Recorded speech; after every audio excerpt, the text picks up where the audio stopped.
All right. So we got a few things to do today.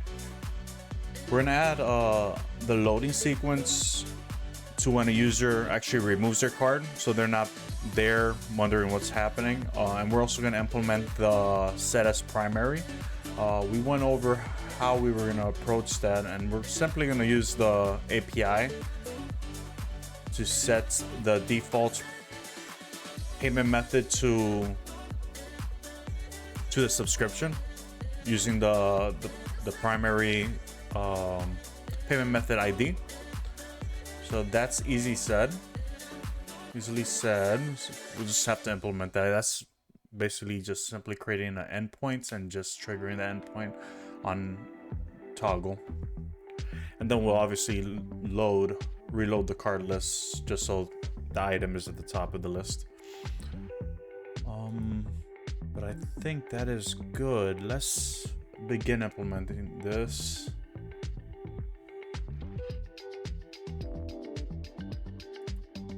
All right.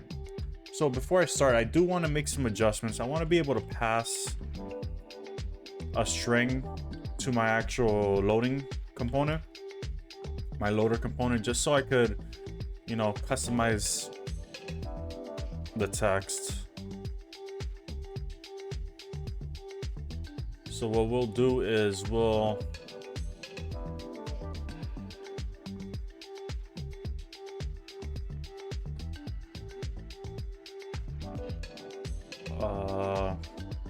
text, make this a static string just so we could, I mean, it doesn't matter really because it's a prop. I think it's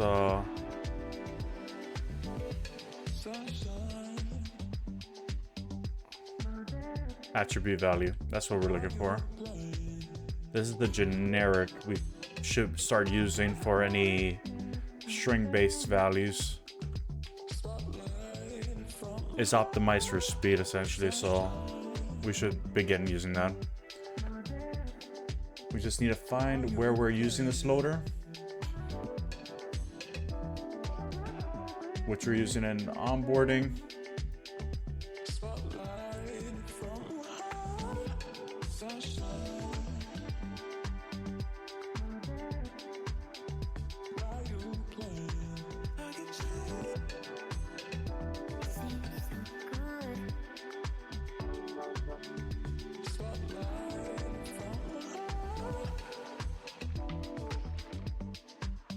And what we'll do is we'll set a default. So if it's an empty string, we'll use the default value.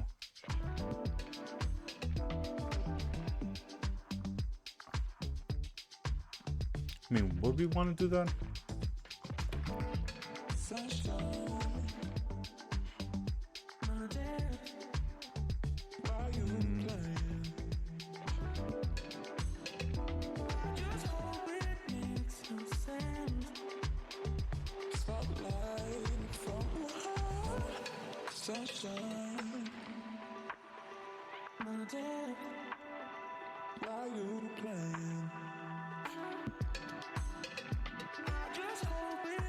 I think it's fair not to default to one just because I may want to have no loading option, no loading text. So I think that's what I'm gonna do.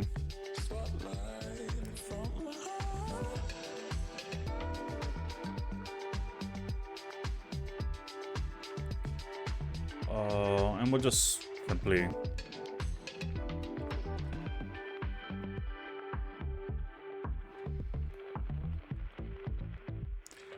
text. I've never used the attribute value before. I'm not sure if it contains is empty. Else.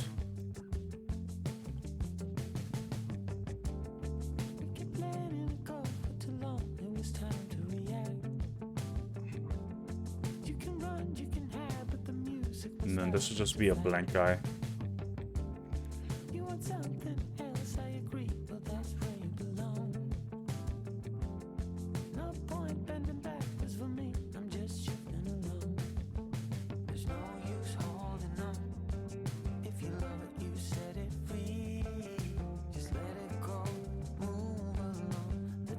It's not empty.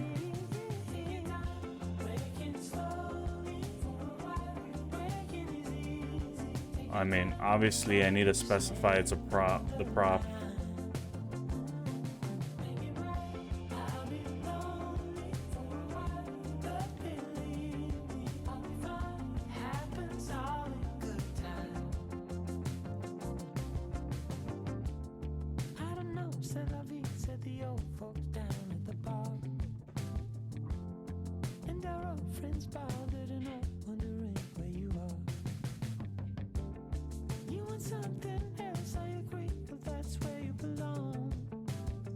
It is an option, so that's good.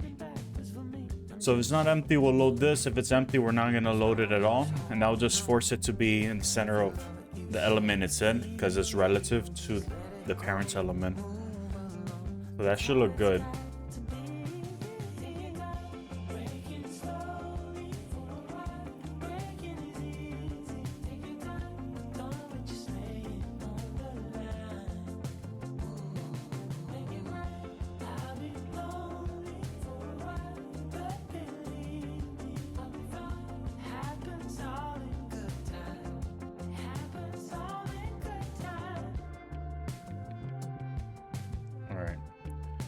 So with that said, once that looks better. There we go. Doesn't feel like it's in the center though. Feels like it's a little offset. Let's default this to true for the moment.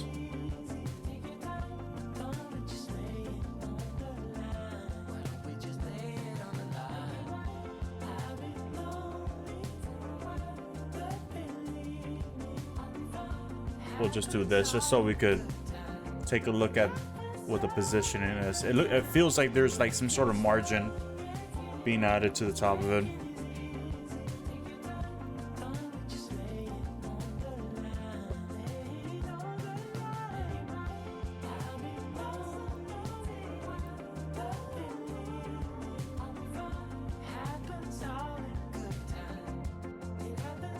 All right. It's a little bit offset. That's pretty strange.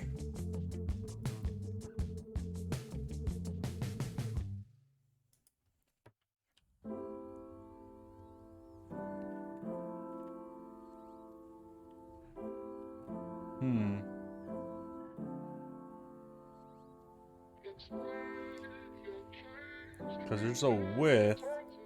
I think that the real thing is it's doing...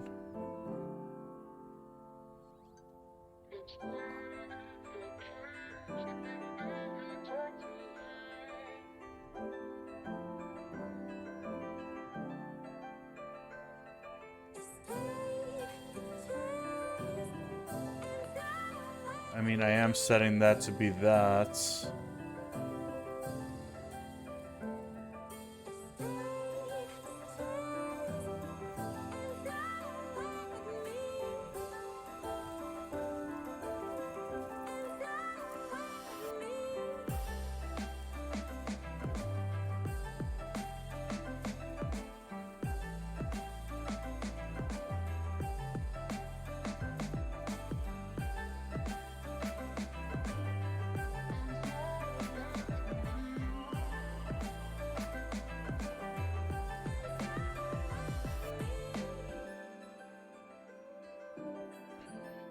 I mean, that's more, it's a bit more appropriate. It's in the center now. All right, so I need to adjust that.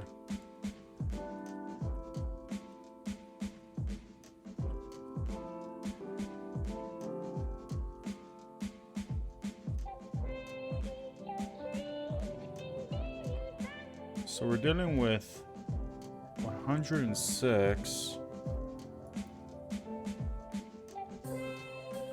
106 for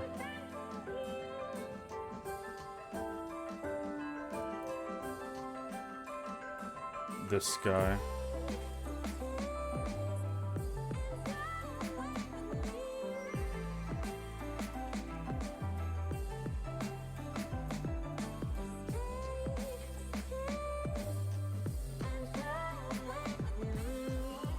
And then the immediate child, which is this one, this has to be 100. I mean, it's 100% of the parents, so that should be sufficient enough, actually. Yeah, that's being compiled too, so that should be fine.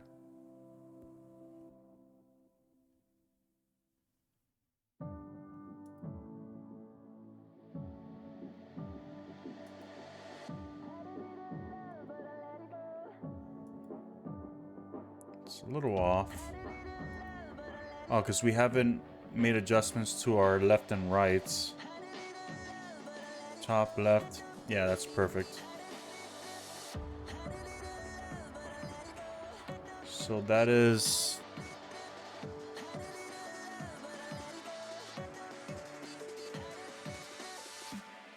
It's this guy right here. So I'm gonna comment this out instead of removing it just in case.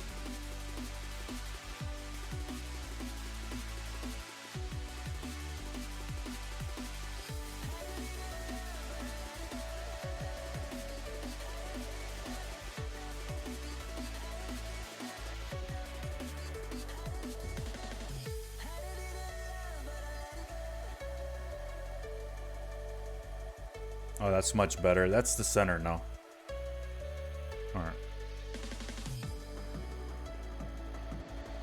So we'll go ahead and uncomment this.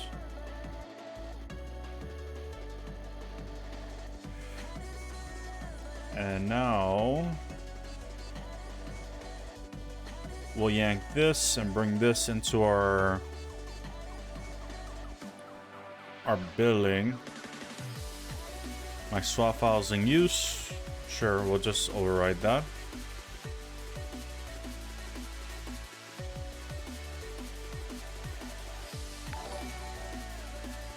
Appreciate the follow, Code Versal.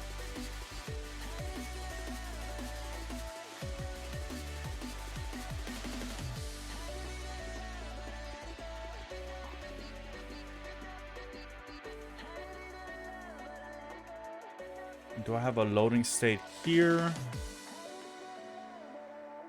I don't think I do.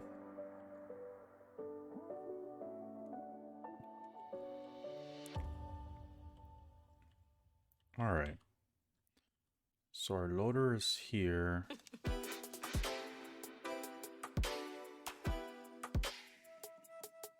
So we need to add a loading sequence here as well.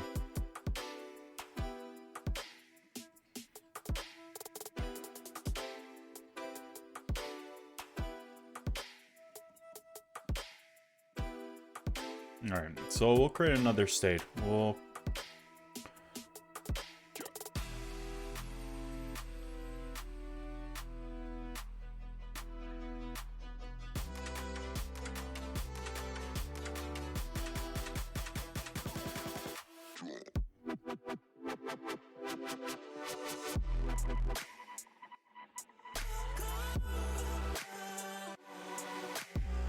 I mean, we could kind of do true.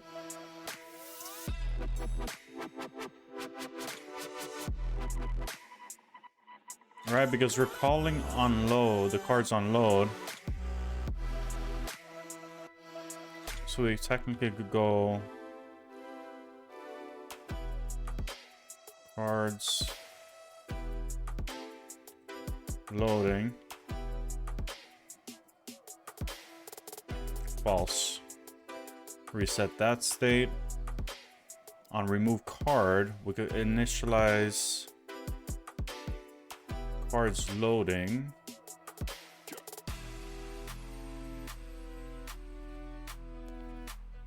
Oh no, this should be false.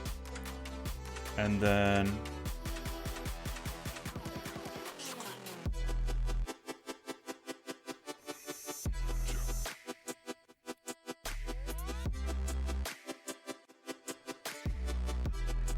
where am I initializing remove card? Should be here.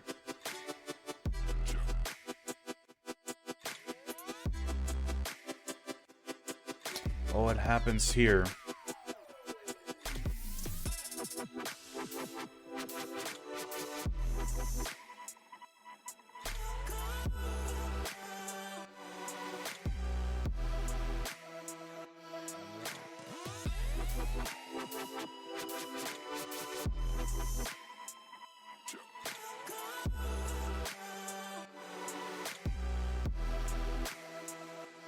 Oh, this is a strange one.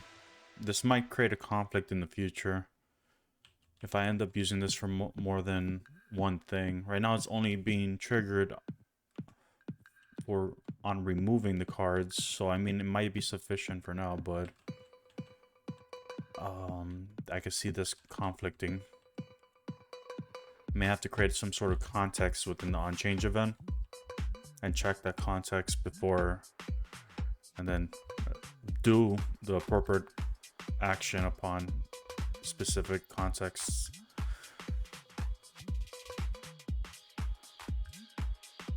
Yeah, all right, that's fair. I think for now that's fine. We're setting this to false. On card remove, that's when we're receiving it. We're actually gonna retrieve cards, so this is gonna instantiate our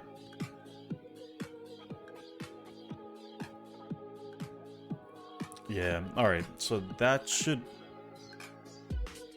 oh yeah, so this is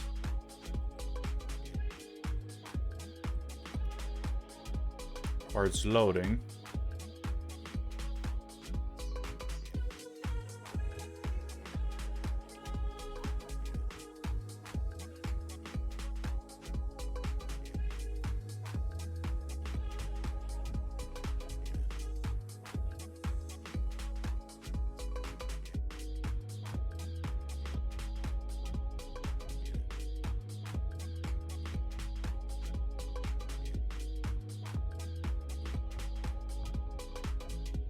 Oh, loader is not, oh.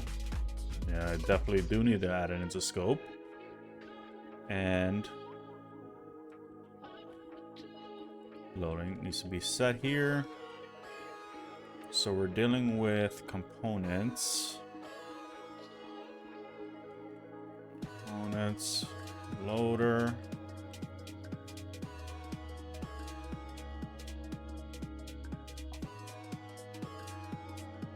And that should be good enough.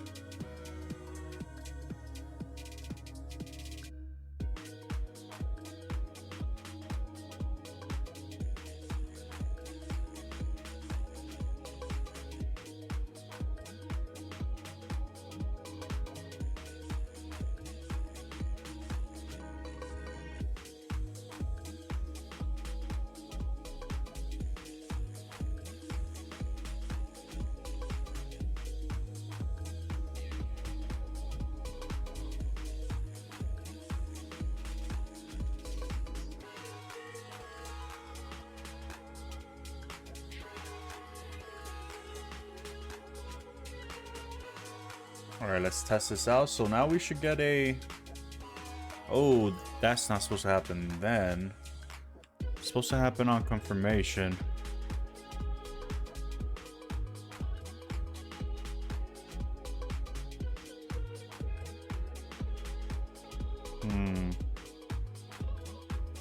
I mean, I could technically on remove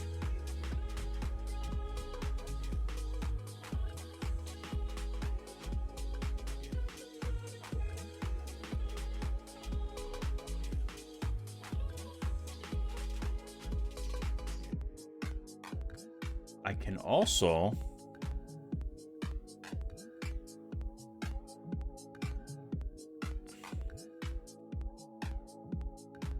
should be loading that value where I need it to be loaded here.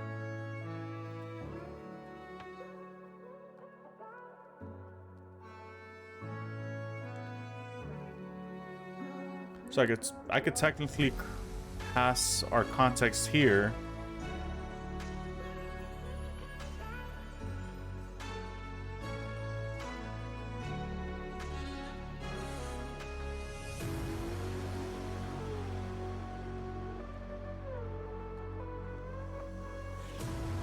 Yeah, I know how we could do this. So I'm gonna go to definition here.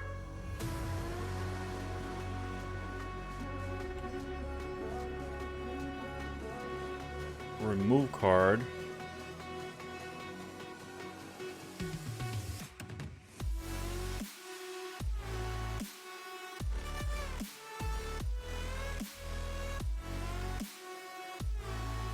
$.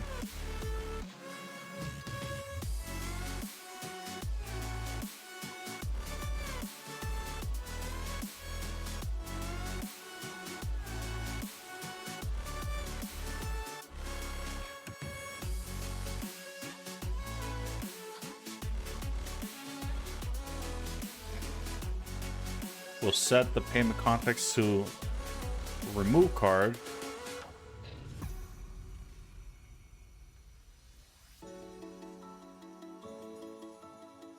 Well, that's strange. This is not even breaking there. So with that said, now we could hook into that event here. Now we're accurately triggering this guy.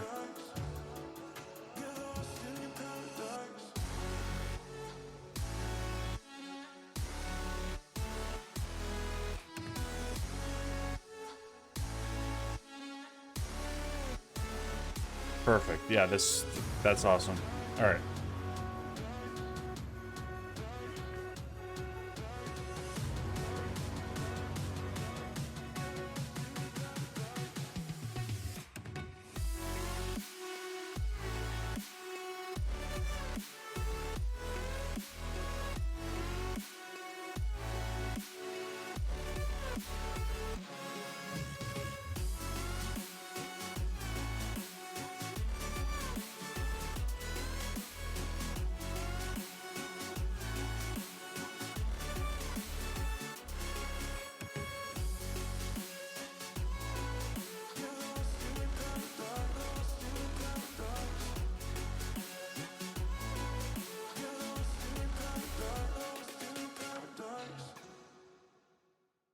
Alexa, set desk lamp to 70%.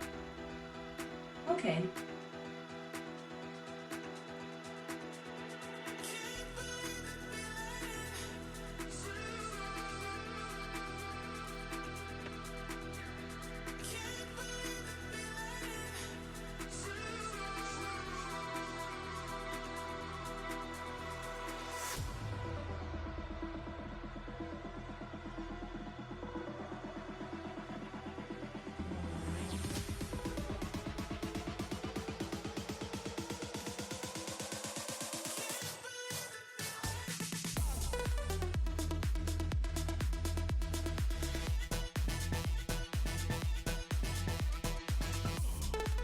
Oh man, Rust Analyzer really has a hold of my files.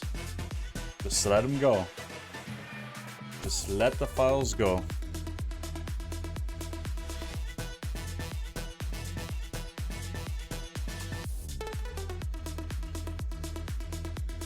There we go.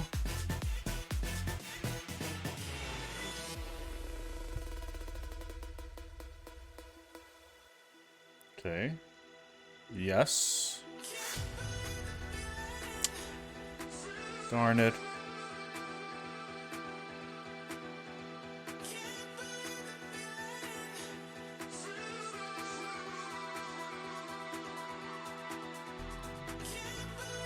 It's supposed to be loading once I trigger them.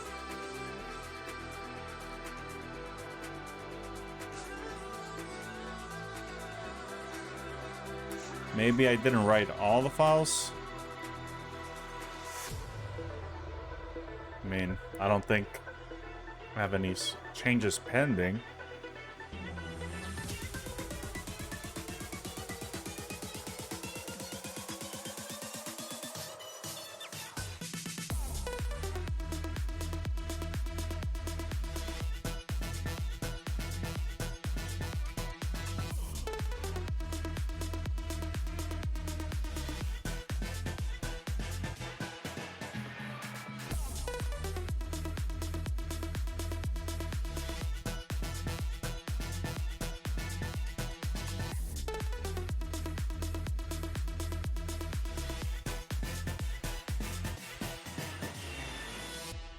On remove should automatically get that.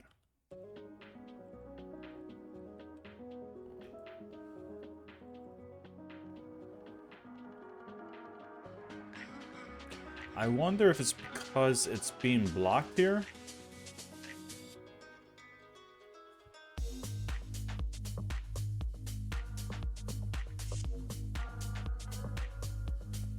Let's try something. Let's see if this is getting triggered properly.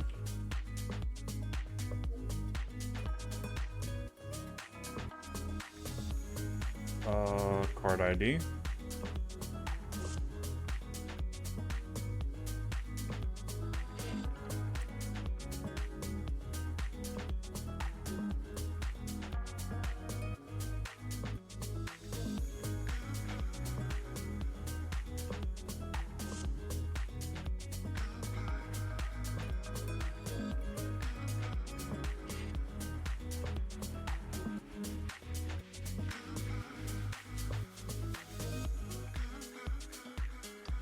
The initial unloading is fine, but it's just not.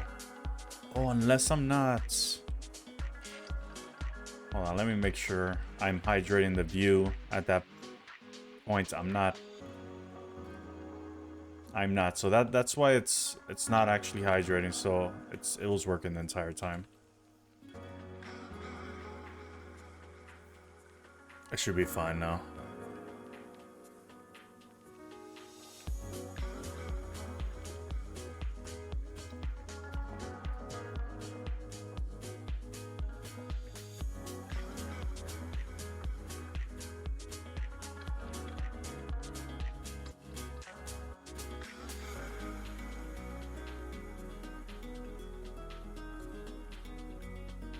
So remove should trigger the unloading. Perfect.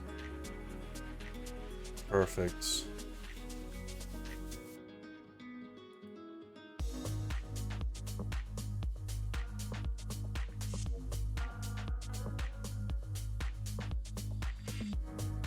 That one is fine. Maybe, actually maybe let's not initially load it.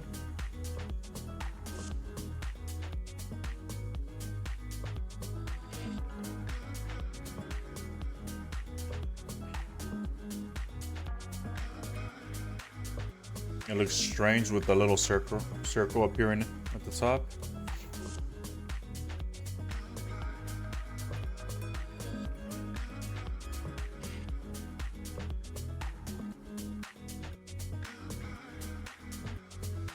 All right, let's add another one.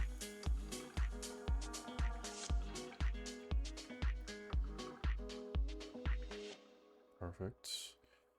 So remove this. Just say remove. Works for me. It needs to be cleaned up a bit, but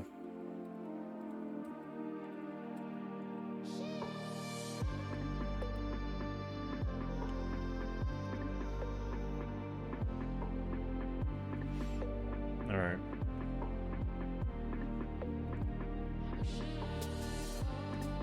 And let's not untoggle the loading once it comes back. Just so I could figure out what color I need to make that.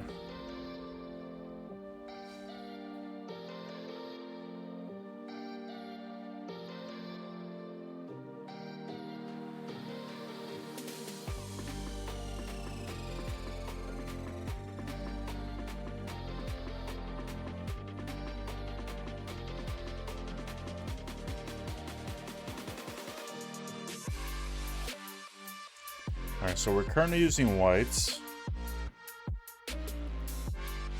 But I think if we're using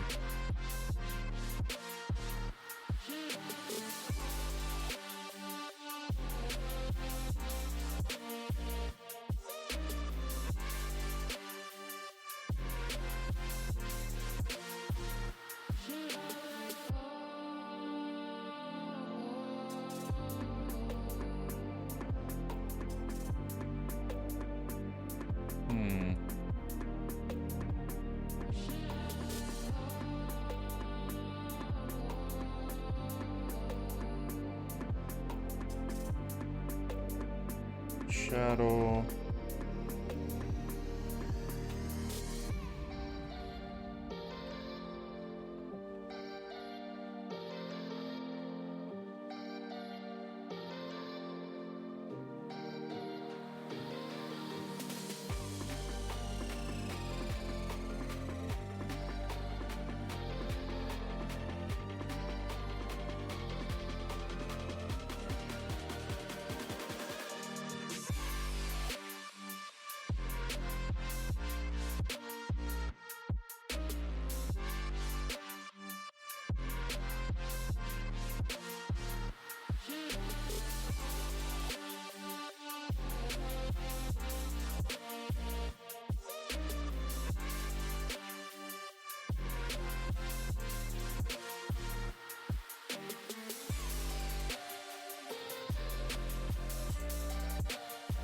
All right, I think I could do something like this.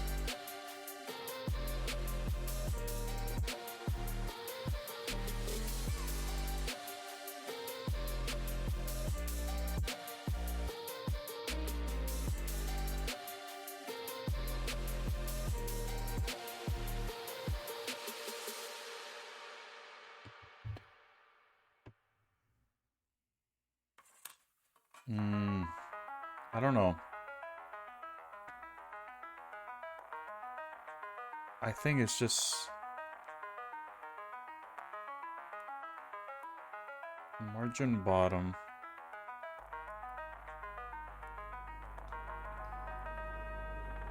Let's refresh this real quick.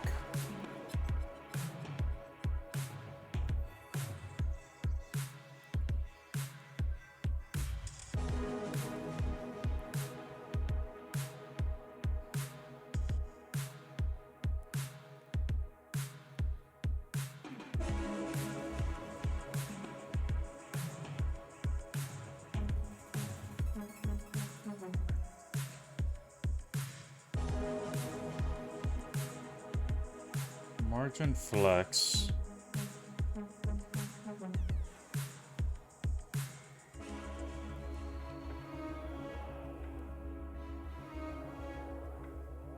Oh, I see.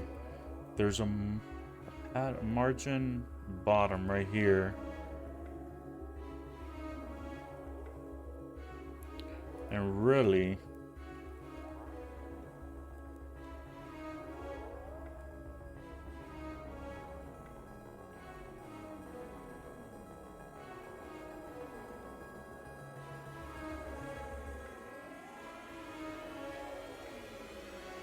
I think that's more appropriate.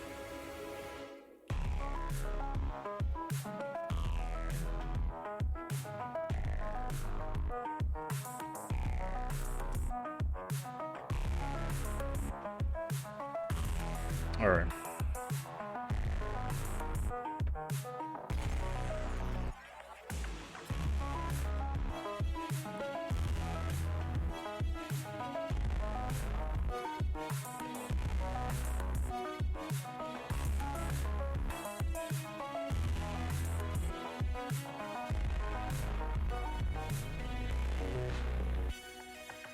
We're gonna do 40.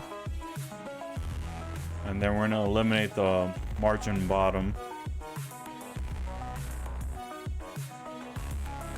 And that should have like the same effect, honestly.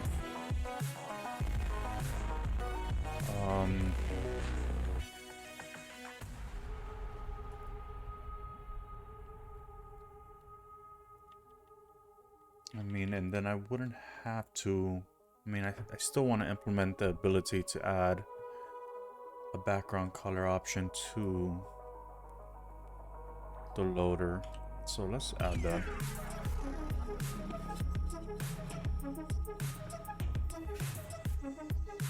And this one we could default the value.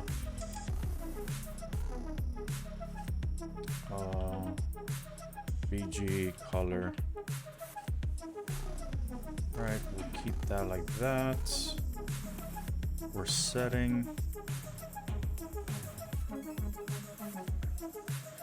We'll go all the way to the end.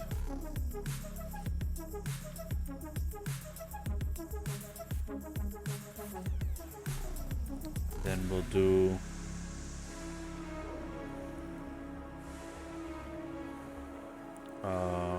props that text, no, BG color. It's a required field, so they're gonna have to set it regardless. And then we have the opacity automatically occurring, so that should give us the option to set that. This one will be white. I could honestly just do this, should be enough. And then billing, we could have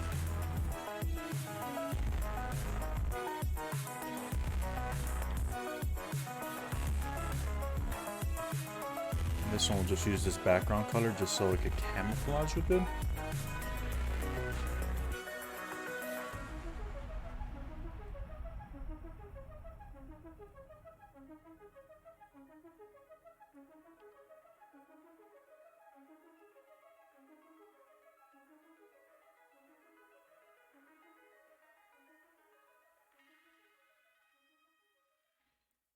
Yep. Class. Oh, I just have to copy that. F7. F8. Yep, that's it right there. Class.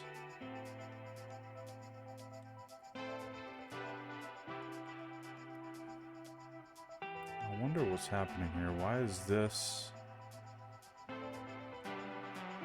Is something still not using it? Let's write all and just make sure we're saving all our files.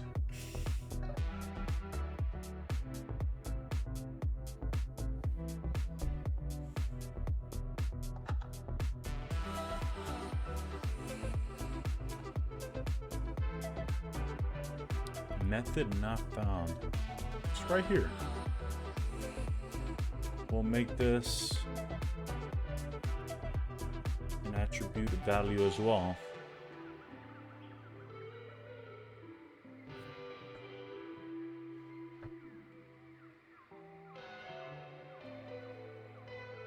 Oh, it's because it's not the same.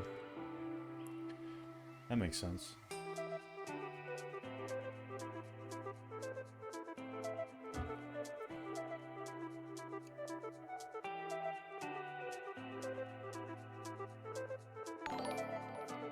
Appreciate the follow, Ron.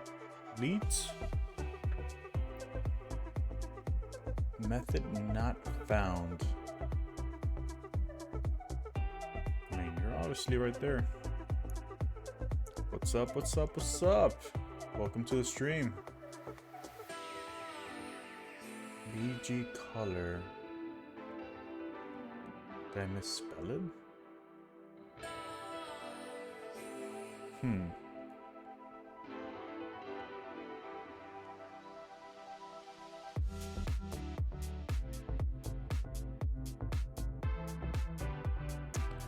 Yeah, that's a strange one. Alright, so it's happening with a new payment method. Oh, yeah. I forgot to add it here. So BG color. This one could be white because this one has a white background. Alright, that should be good to go.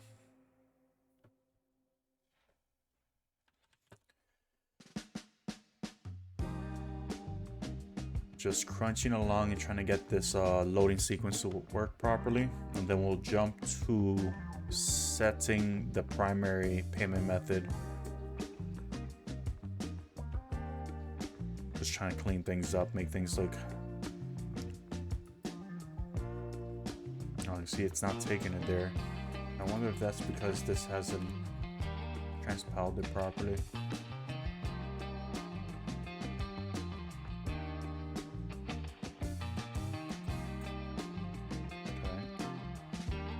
Yeah, there's definitely something going on with that. Is that another one?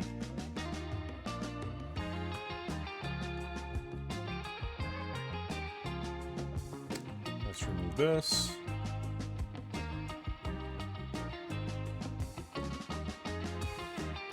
All right.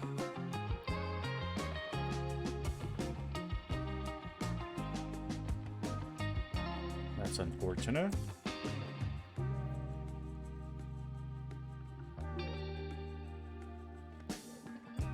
BG color is being set here.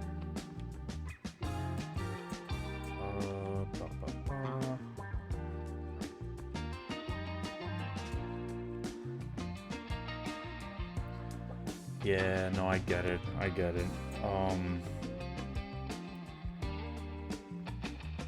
The class doesn't exist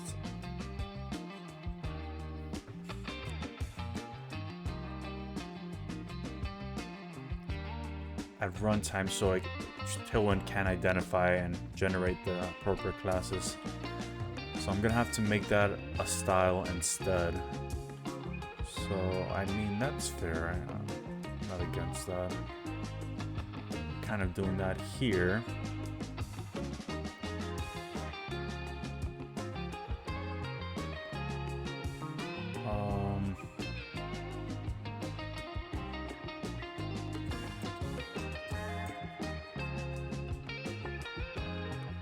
Let's make this a format. Let's do this. Let's do this. So this is for the first guy.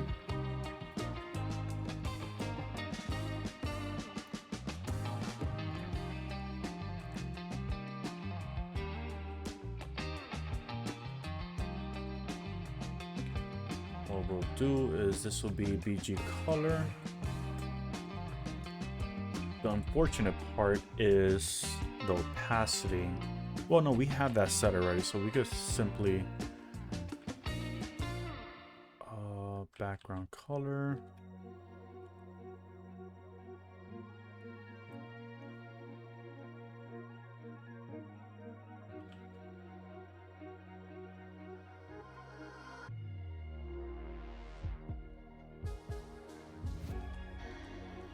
Oh, here we could just simply do this. Format. This will be background color. Alright, we'll just do this. And this will be props. .bg color.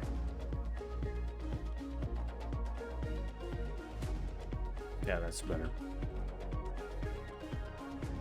And then we'll just also add background.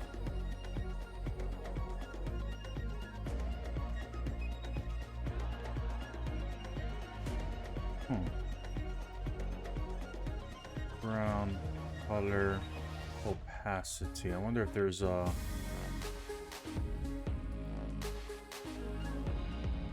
specific attribute. What is it?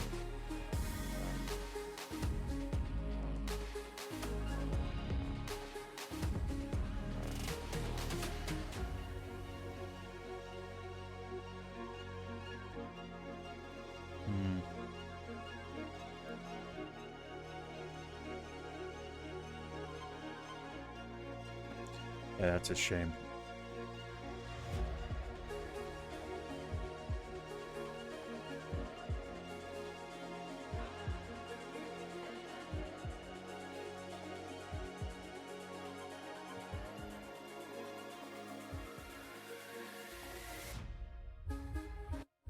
Oh, but I think I could trick the system, actually.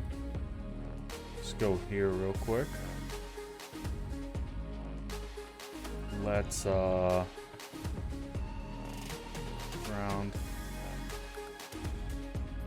Right, we do this. We change it, and the alpha is basically. So what is it? What we're looking for? 85. The alpha is the last two digits of this, the last two characters, which is D9. That works.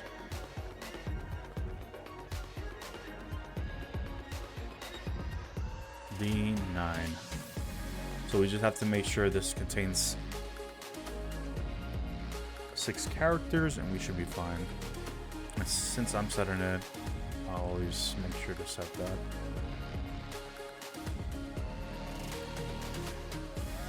Okay, so we'll just remove this.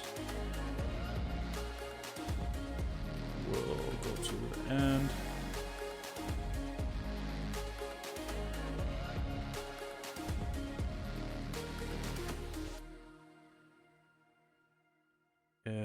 Yeah, I have to add the comma here.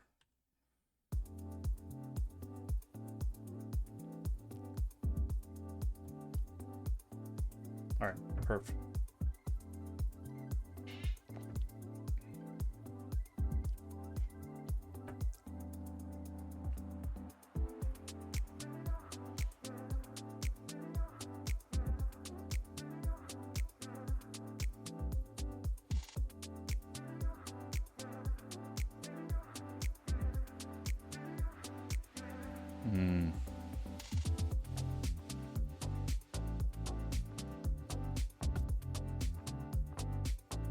That didn't work as intended.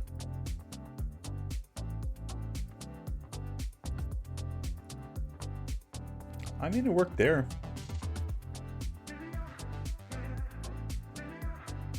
Is it set? Oh, it's not set properly there because it's 3 characters.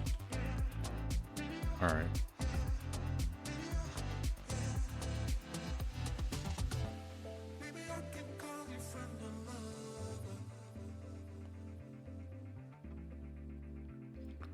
I could probably throw... Let's throw something if the length isn't... How many characters do I need? 6, 7. Alright, so let's throw it if on load we're not providing it.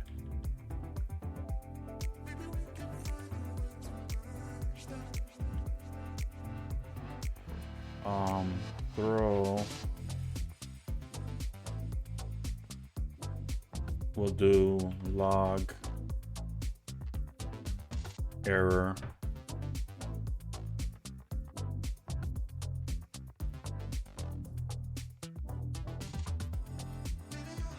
if ctx dot props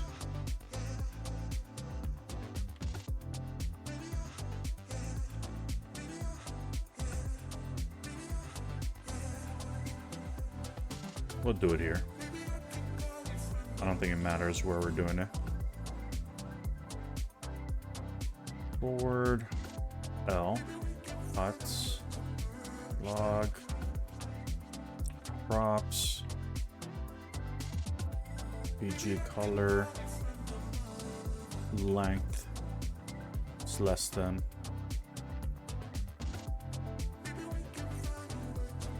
7.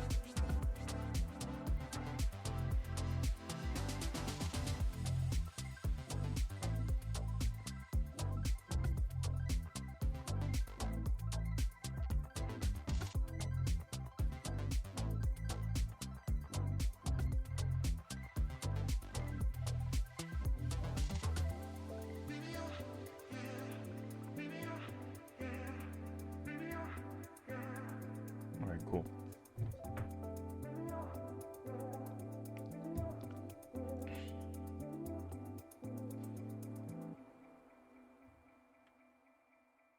And that's just for personal reference, so I know exactly what to look for.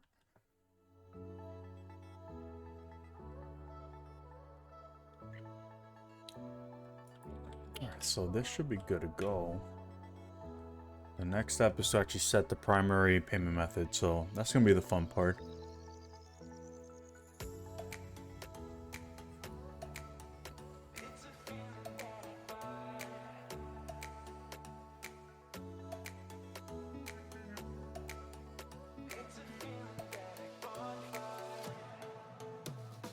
Yeah, there we go. That looks great. We have one warning, which is not what we're... Not the warning that we're expecting. It's not related to us. Loading. Perfect. Let's go ahead and add multiple cards. Yeah, this is looking good. Let's add one more for safe measure.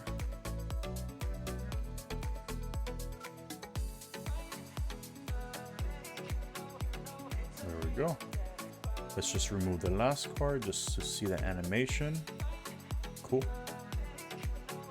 And all we need to do is make sure we're resetting it now. Because this should be good. Alright. So with all the loading sequences situated, we should now begin with the ability to set a primary payment method. So let's load up this Stripe API doc.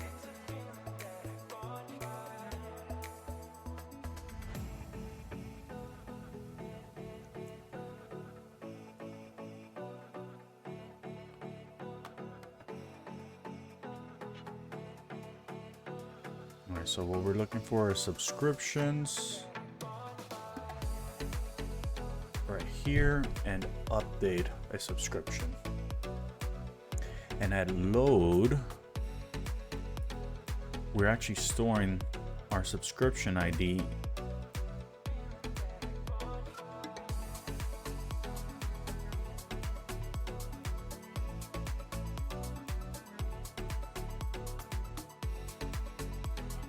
active subscription, yeah, and that includes our payment method ID and our subscription ID and name. So all we have to do is use your ID. So we're gonna click the action, we're gonna emit our onChange with the appropriate context, and then we will use both the active subscription and the card ID passed through that context to update the subscription. So the subscription only takes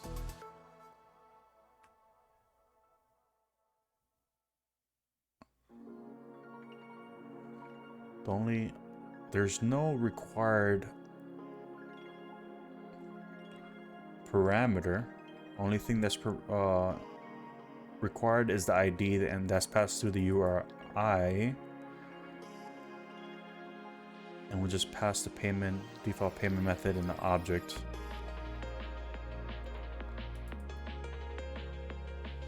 Fair enough. Okay. So, as expected, I'm gonna have to create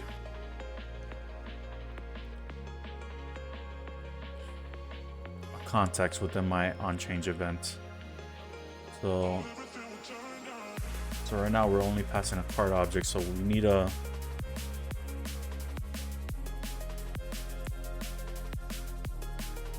card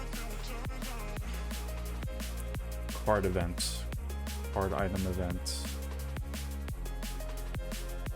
Alright, we'll just build it up here just so we keep things close to each other.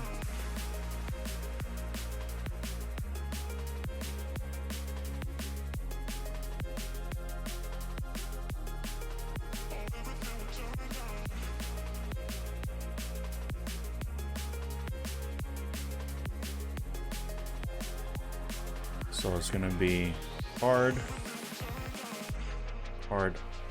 object, and then we're going to create a card item on change event. This is going to be a new. We're dealing with remove,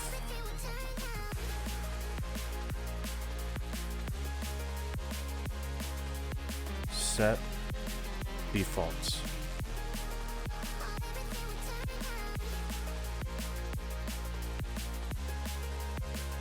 And then this will be context, and we'll just card item on change events. And then this will just change to that exactly.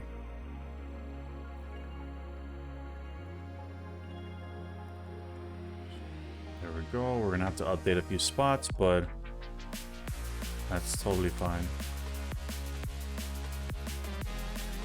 So we're emitting right here. That's fair. So I'm just literally, I'm also gonna set this to an option just so I can pass it a none as a default value.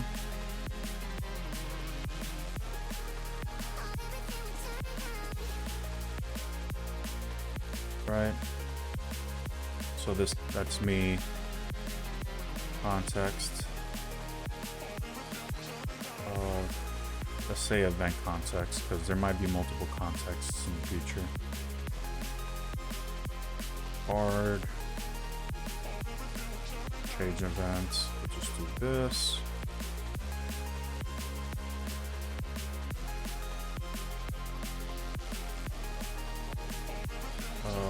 Now what I wanted.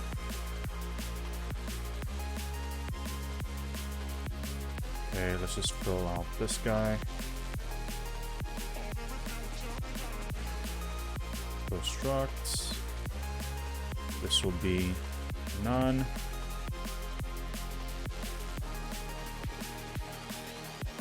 Okay. So with that said, we should be able to simply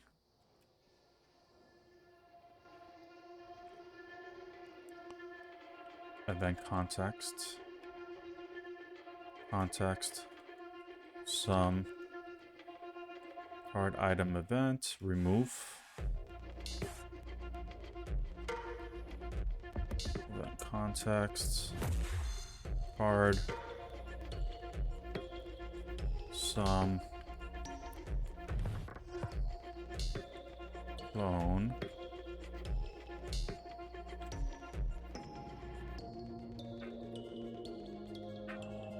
and then we're event context. All right, that's good. This is the only place I'm doing it right now, but we do have to go to our, we're currently in our card item. I'm going to go to our billing and make sure we're reading that properly from our actor, from this guy. So this will be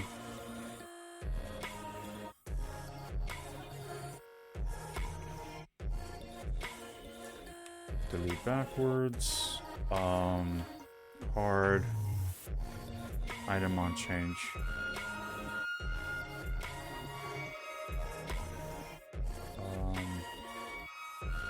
Yeah, no, that's fair. I mean, that should be resolved now because we're actually fascinating now.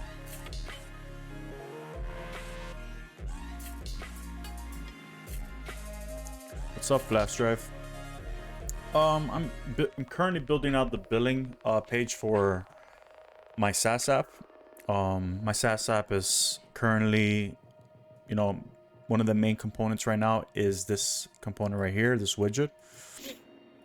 Basically, this widget allows users to submit either a text-based feedback or a video-based feedback. Let me just make sure. Oh, 1 second. There we go. Just to give you a little glimpse of what's happening here, I have to disconnect this camera in the back of me. But basically, user could leave a video-based feedback, and wait for my camera to load. There we go. And basically record themselves, record a little video, and then submit it. But I built this widget which allows them to interface directly into the camera that they have on their device. It could either be a mobile device or a computer. Currently, since I'm using my camera for streaming, I need to select the other camera, but I have error cases in place to allow the user to know that there is an error with it. But other than that, they can select their microphone, test their video and microphone, and they come here and then, you know, they could simply record their video, you know. And then what's happening now is we're actually passing that to the back end, and we're passively keeping track of all their video clips that they've recorded. And the user could record multiple segments for one individual clip, so they could pause at any time and continue recording. This allows them to think about what they're going to say and proceed with the recording once they're ready. They could also discard the last recorded segment of the clip. As you can tell, it's like it's flashing white. They could simply click this button and it'll remove the recorded clip that they previously did, and or undo that. Here they could actually preview it as well. Record their video, you know, and then once they're comfortable with what they have, they can then send that feedback. Basically, I'm building out the components, all the components I'm going to need for my SaaS application. So right now I'm building the system that will allow them to manage, you know, manage their service. But one of the features that we're implementing now is we're adding the ability to set the default payment method for their active subscription. So we've already implemented the ability to add additional cards to their accounts. Right? You know, they could add as many cards as they want, and then they could associate this payment method to the active subscription. They could also remove payment methods if they desire. I've been cleaning things up. Appreciate that. I've been just cleaning things up just to get things a little bit more smooth. Like, I'm adding animations where there's like a delay, because, you know, we're reaching out to Stripe, and Stripe is like interpreting our response. So there's a latency and a time gap between that response. So we have to account for that with like loading sequences and things of that nature.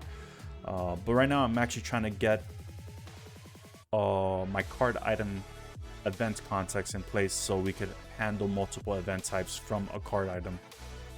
So I could essentially I differentiate between a remove full or a set as default action. So that's what we're doing right now. So we're basically just going through the nitty gritty right now, just to ensure everything is set up properly. So I'm just gonna set this up, set content. Actually, we should say events. So I think that would be a better event context. There we go. What is that? That should be, yeah, no, we have to do if let some context events.context. Both front end and back end is using Rust. So I'm using let's see, U. So I'm using URS, U for Rust, and that's basically the front end framework that I'm using to allow me to generate the WSM file and basically communicate with my back end, and, you know, write to the DOM, modify the DOM, you know, accordingly. So I'm just currently building out this action right here, this set to default action in my DOM through Rust. So everything is written in Rust, except for like the obvious things like the CSS and the HTML. There's a lot of HTML. So for instance, like this is a component in U, right, which basically outputs, this is my billing page, which is essentially a component, and within this component there's nested components like card, new payment method, which is this object right here, this component right here, and then we have the card item component, which is these individual items right here. And then I'm iterating over them, similar to how you would see in Angular or React. You basically loop through them and you just pass the appropriate data parameter to a property within that component, like you see here. Right now we're hooking into this onChange events, which allows me to ingest specific event types and then react to those event types based off the needs of the app.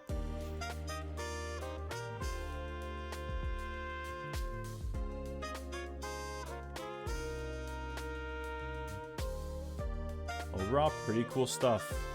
Getting things done. Appreciate that follow. Appreciate that. Right now it's like basically housekeeping, just making sure certain features work. So what we're looking for is card item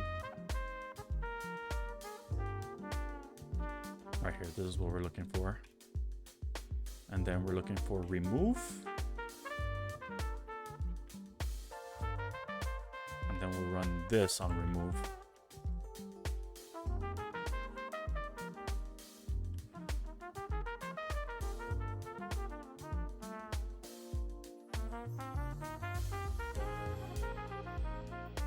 Yeah, I'm really interested in the whole concept of using one language for both your backend and front end stack. I feel like it allows you to navigate through multiple projects without having to like readjust your thought process. You could just be like, oh, okay, same language, and you could essentially take advantage of lower level programming. You know, you could take advantage of multi-thread with you because it's a WebAssembly app. You know, you could directly integrate into the browser DOM APIs. You know, available APIs such as, you know, like get element by ID using like some sort of bindage. So there's a lot of things cool about it.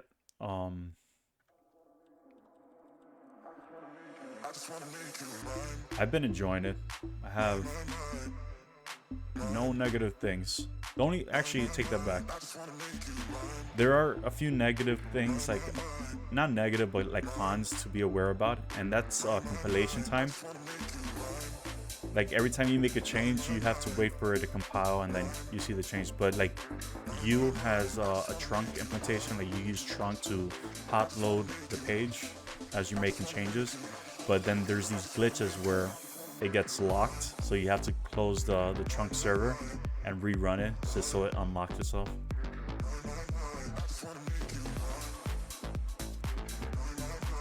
Coming from the PHP world and tried out to build a full stack app with TypeScript. It is awesome to have the same stack on front end, back end. That seems to be a one-man show currently. Hard to find employees. Yeah, I mean it's getting adopted now. So there's a lot more people, a lot more places adopting it. So I think maybe give it another 6 months to a year, and you'll see a lot more people using it. It's been out for 8 years, but I think with it being more accessible to front end developers and back end developers in the web space, I think it's gonna make a big impact. I think there's like an inflection point that's gonna happen soon that will bring a lot more people in here, because it's getting. I think it's ready for prime time. Like I don't see anything wrong. I mean, yeah, there's extra things you have to, a lot of overhead, but I don't know. I don't think it's a negative.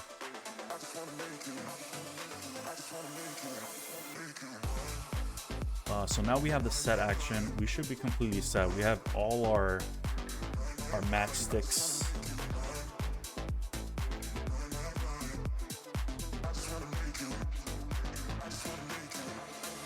So it's still a work in progress.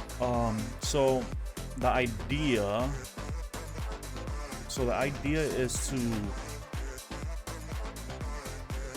without indulging too much, I built out this component, which is a widget. This is one of my first widgets I'll be releasing with the launch of the app. Essentially, this feedback widget could allow the user, like a visitor on a company's website, to leave like a testimony, either by text or by video. And then, you know, they have this option to use either one of those options. The most like a compelling feature is the video tool, which I spent a lot of time building out. Right, you can see here, you know, by default there's no camera selected because I'm currently using my default camera, so I have to manually specify what camera. But you know, this widget allows users to set their devices, their cameras and their audio devices, and preview it. Besides that, that's just like the setting aspect. But here they're able to record their testimony, their feedback, according to, you know, whatever context the company or service they provide. And you know, they could continue recording. They could pause it at any given time, think about what they're going to say, and proceed to record. They also have the option to modify the recorded clip. So because we're recording by segments, we could actually keep track of each individual segment clip that they recorded and allow them to delete the last recorded clip. As you can tell, when you hover over the discard last clip, you'll see like this, like blinking, like flashing. Well, think about it. So this is the first part. So there is a market for this, and it's it could be either, I just don't want to divulge too much, but there is a market for this. There's more pieces to this. This is not the only piece, but I totally get that sentiment. I totally get that. But the tool allows you to, you know, record your clip and then preview it, their testimony, their feedback, right? Their testimony, and they can submit it right after. So there's gonna be different. Appreciate that. Yeah. I mean, that's the goal. You know, I have high hopes for this. I think, you know, people are gonna find this interesting. This is gonna open up, like, it's different, you know, like people can now live video-based feedbacks or testimonies, and then to complement this widget, companies will be able to embed the testimonial listing directly on their testimony page with an embed code. It's basically like a web component that they load. They'll load all the not my first SaaS, but this is my first SaaS I'm building in public and in Rust. I started building this 87 days ago. And mind you, I have never touched Rust before this. So it's more of a not full time. I program probably like during the weeks between 5 to 9 p.m. and then, you know, weekends is the time I take the most to build it out.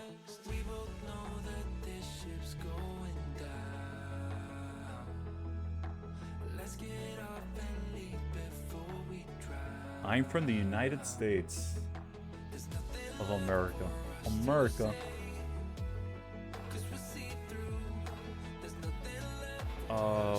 So what we're gonna do, America.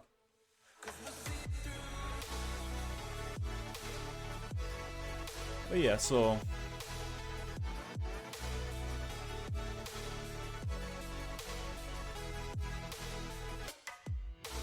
it's a work in progress. There's multiple pieces to it. I tested the waters before on this idea, and a lot of people seem interested in the idea, and they find some use in it.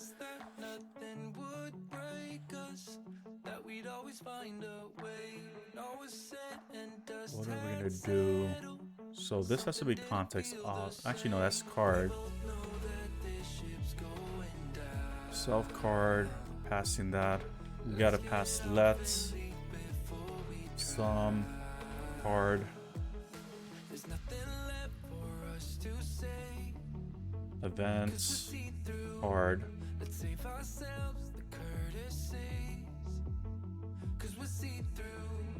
Yeah, that's what we have to do.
Yeah, he's provided so many. He's provided the community so much insight and inspiration.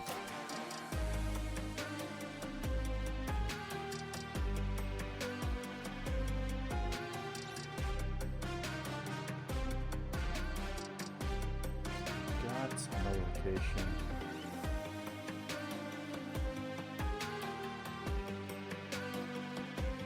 Yeah, actually, he brought the interest because I saw how fast he was, but the person who got me to switch, like I literally started this stream, streaming 87 days ago. On top of that, I started using Neovim and I started using Rust. Like that's my little counter I use. And the person who actually like got me to actually go full throttle on Neovim is TJ. He had a PDE video that I was like, you know what, this actually makes total sense.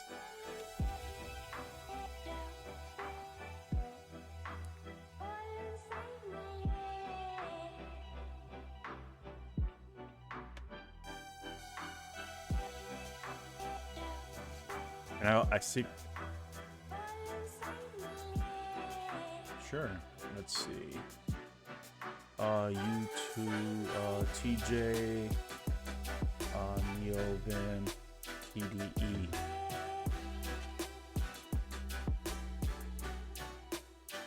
This is my stream review.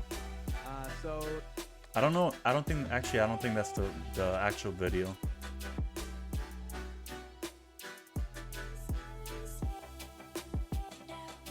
I don't think that's the actual video. I think there's another video he created. hey YouTube, it's me. This might be the one. I think the other one was just introducing it in some conference, but this is the actual video that he's speaking about. He coined the phrase PD essentially on this video.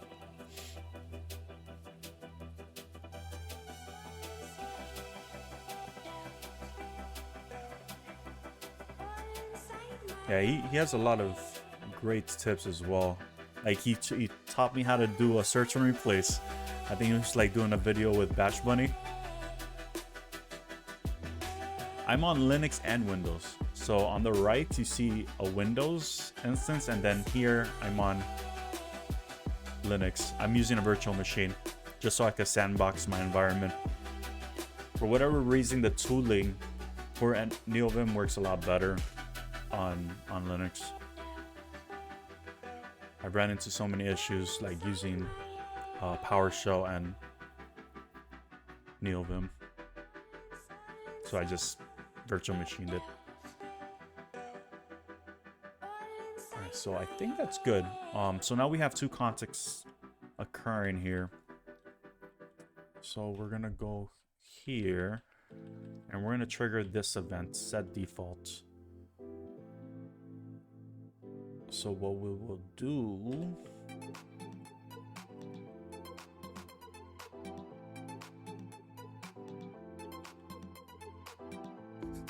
card item,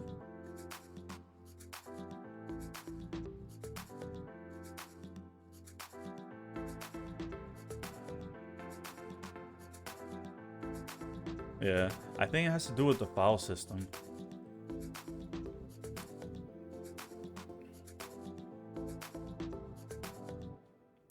Hey, I'm not like I still use PowerShell on my laptop. It works, but there is a slight lag, especially when dealing with Rust. There's a Rust analyzer lag that's annoying.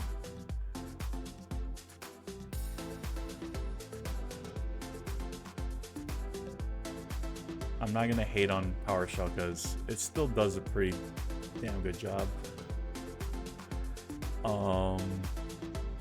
So we have set to default. So we already have our set to default events occurring actually. Where is that though? Where is that radio? Oh, right here, set to default. Oh, that's pretty cool. All right. That's fair enough. Card.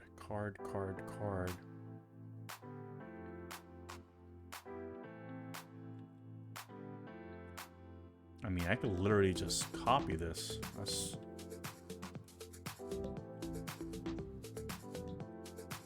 And just change the context.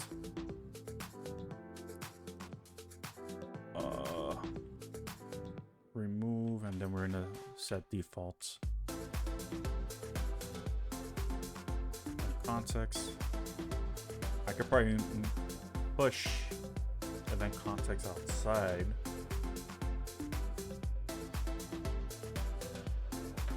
Cool.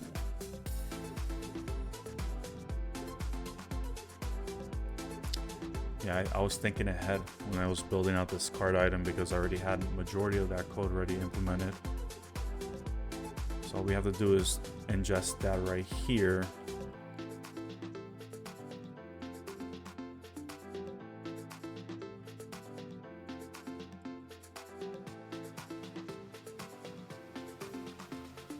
And we will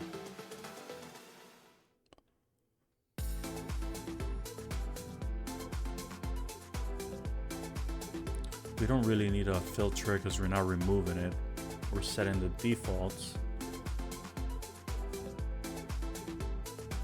On change, what we will be doing is actually dispatching an event to our payment service to set the specific card as primary. So I think all we have to do is do this.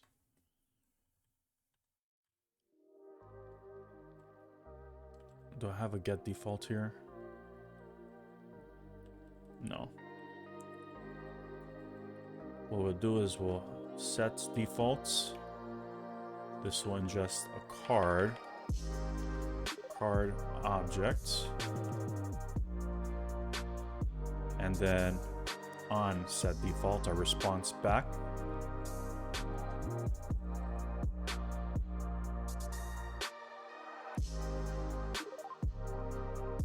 Yeah, that's perfect.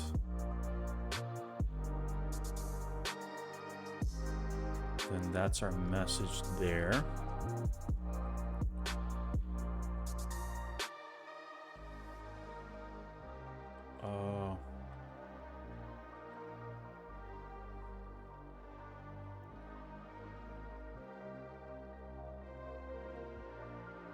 Sure. Well, payment request.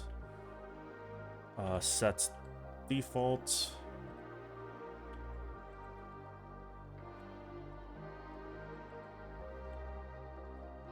And then this is on. This is the request back. This is our card object.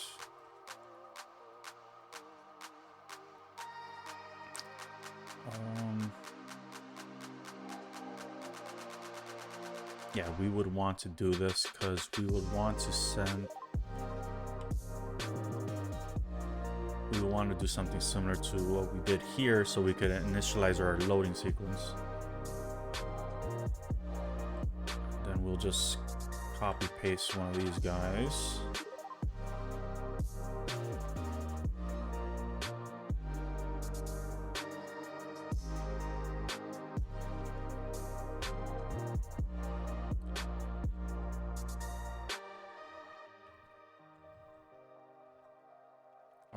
Set as whatever.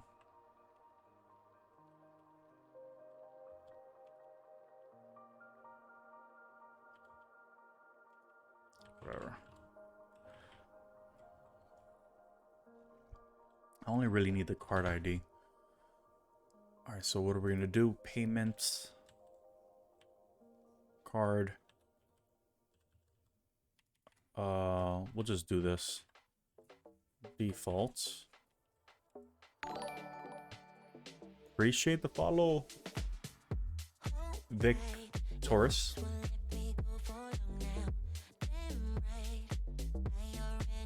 Payment card default, but this is gonna be, I think, do we need a set?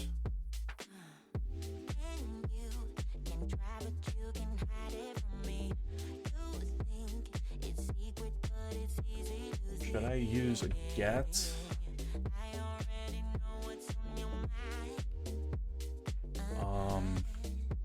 Maybe I do this subscription ID.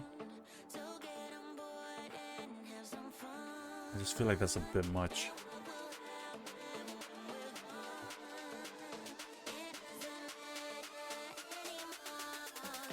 Card ID, default.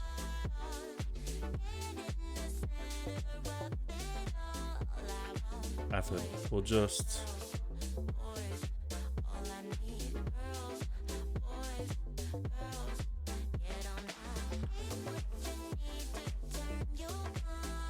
it's backwards. Let me look at how they're doing it here.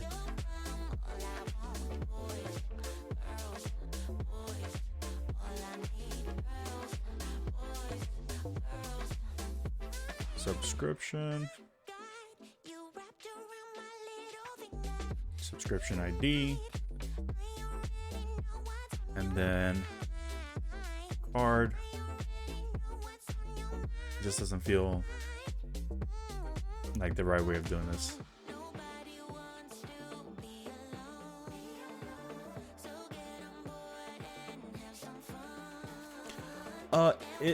So it kind of does.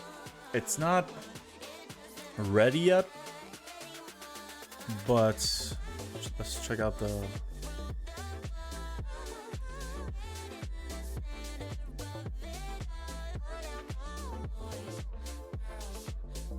somewhere around here.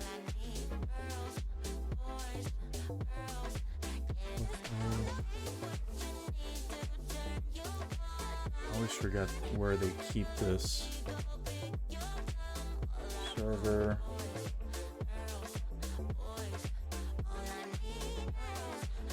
Right here.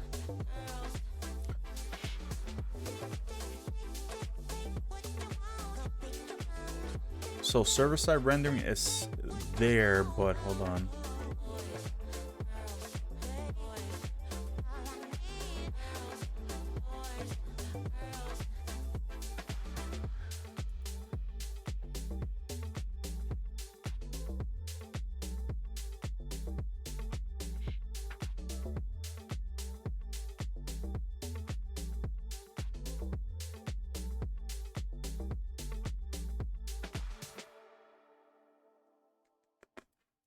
I could have sworn, maybe I'm lying to myself. I could have sworn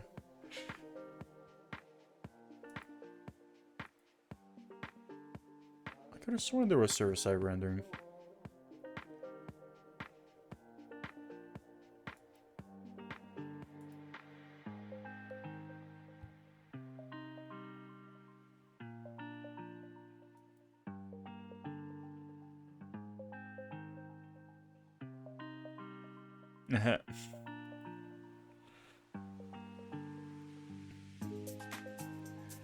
SSR.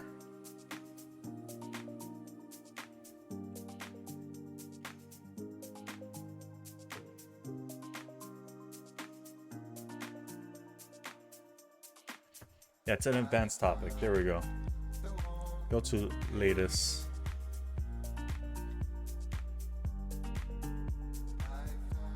Did they remove it? Oh, it's on next. Okay. So on the next release, they're introducing server-side rendering, but it doesn't work as, you're really just loading in pre-rendered content, right? You can't really like do anything reactive to it with that content, if that makes any sense. They explained it here. Users will not be able to see anything until the entire WebAssembly bundle is loaded. That's what's happening now.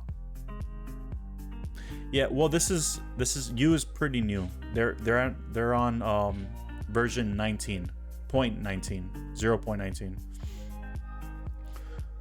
0.19. So they're building into it, but I think they're still trying to understand the best practice, because when you load, they give a great example. Where is it? It's based off the component lifecycle. Render is a function will function normally until component successfully renders.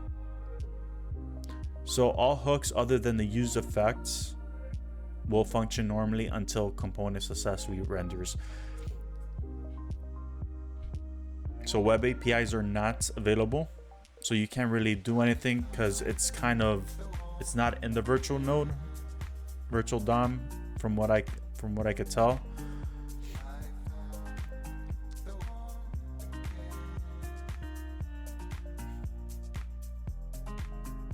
They're still trying to figure it out, essentially, but they have a concept in place which is available on the next build. It's just, I don't think it's ready.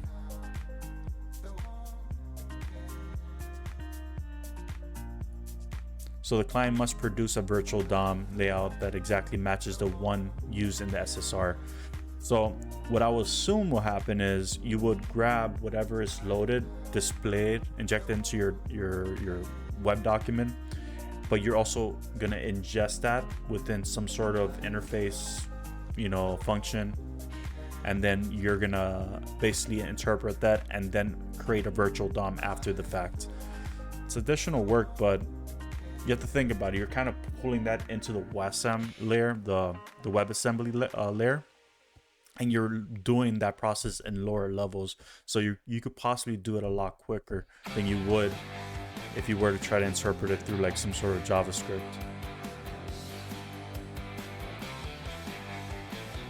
It's an interesting topic. From my experience, I've been able to get this whole application so far. This app has about like 10K lines, right? I've been able to get the WebAssembly file down to like 1.7 megabytes, and that's comparable to a lot of like applications out there that are JavaScript based. If you're trying to build a web-based app, not a web-based app, but a website, I probably would stay clear from that, just because you do have to deal with loading that. Unless there's an interesting way of breaking down your website into smaller chunks, smaller WASM files. WebAssembly. I'm just gonna say WebAssembly files.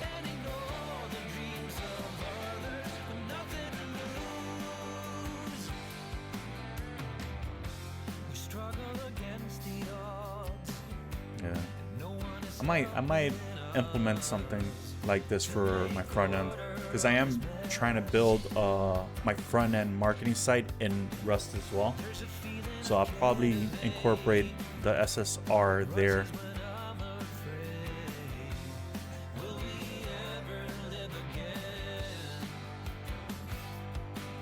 You say that, but I use XD to design all my UXs.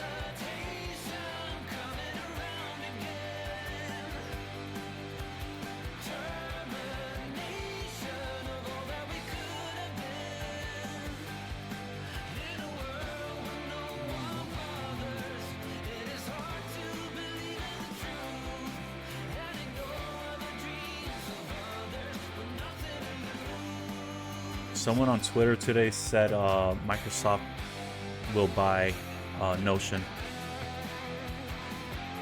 The audacity of that guy, man. Not only will Microsoft track our code, they could also track our note taking. All right, so we have this.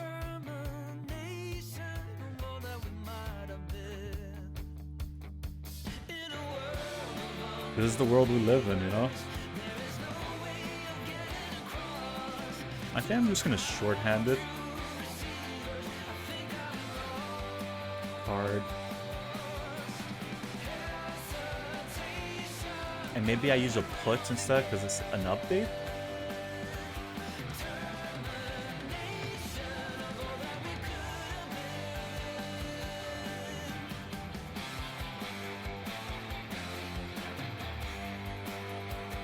After we're just gonna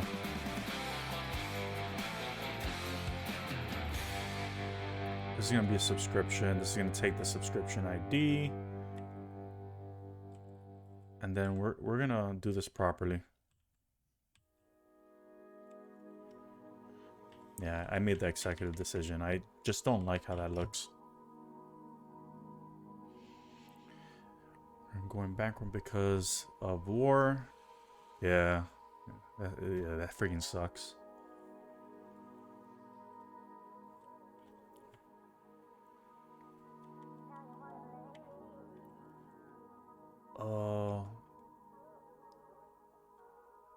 So posts.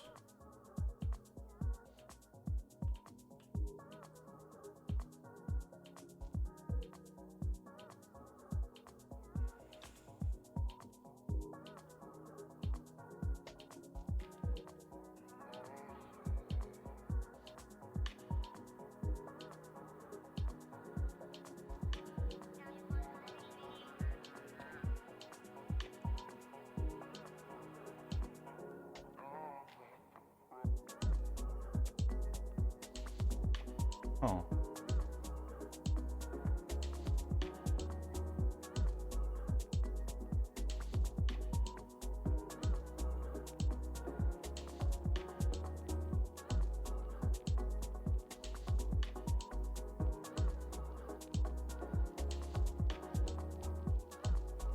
Yeah, that's what I'm gonna do. I'm gonna pass here. I'm gonna pass the active subscription. We'll do this. We'll pass the sub ID and then the card ID.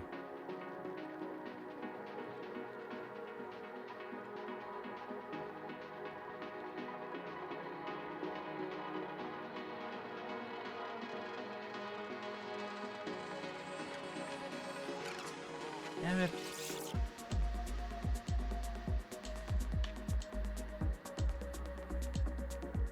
Alright. I'm just being lazy now. Damn it.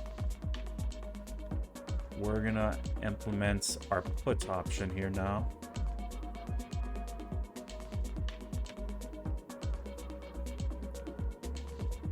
Puts.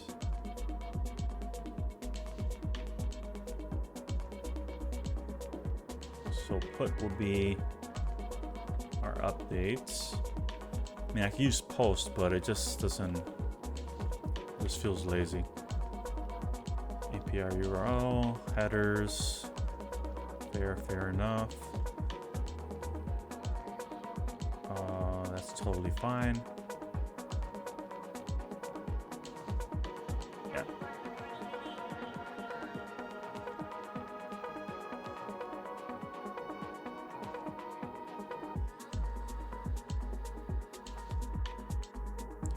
And then here we're just gonna do. This is gonna be.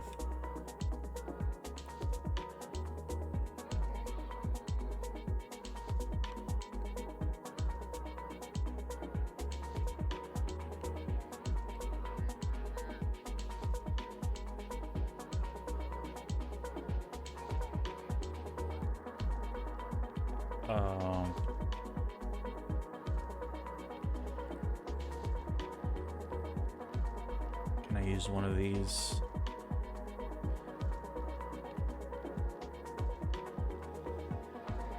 Subscription.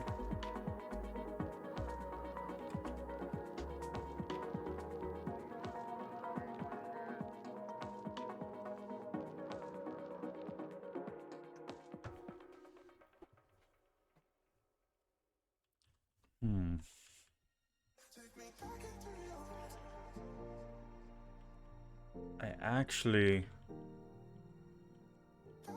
don't think there's a need to actually provide. I'm going back and forth on this. This is getting me annoyed. Subscription.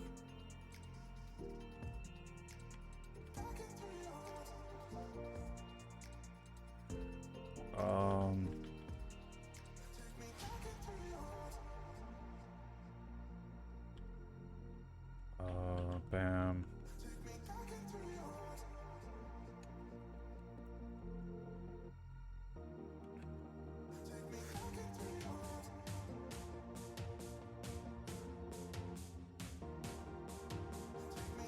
This is format. This is sub ID. This is card ID.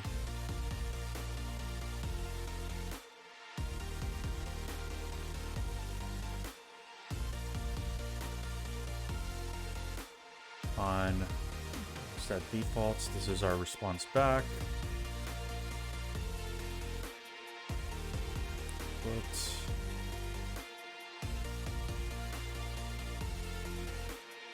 yeah, we now need to go like this.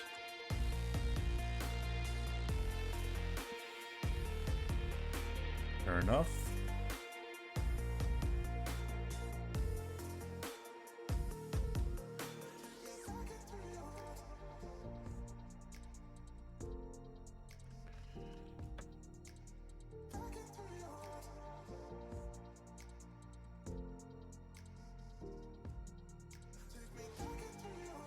Because if I do a standard payment subscription and then the subscription ID, I'm kind of forced to determine what type of update I'm doing.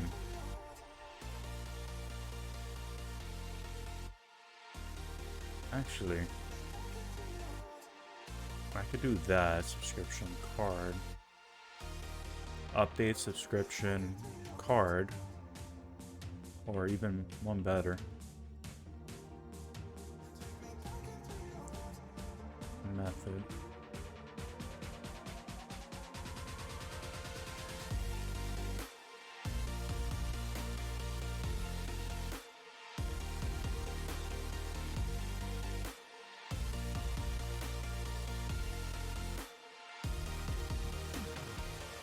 And I'm not gonna even create a type actually.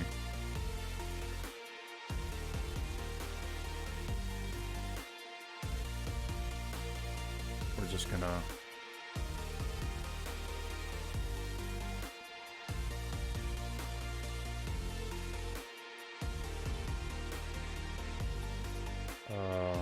say ID.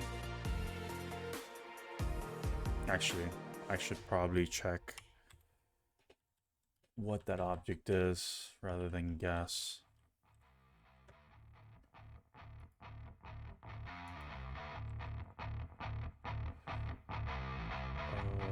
Let's go to models, payments, payment method. I think I have an object already. Payment method here. Card.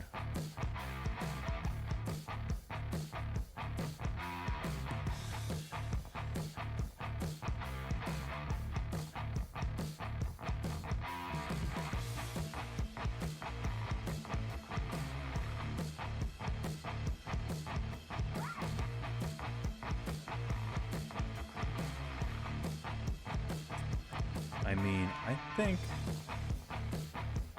active subscription has literally the exact fields I need.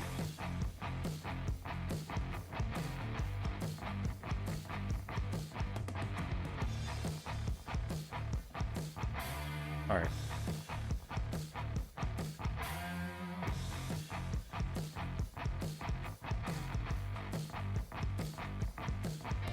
I always run into this. I always get in like a stun lock on determining like how I want to structure my types.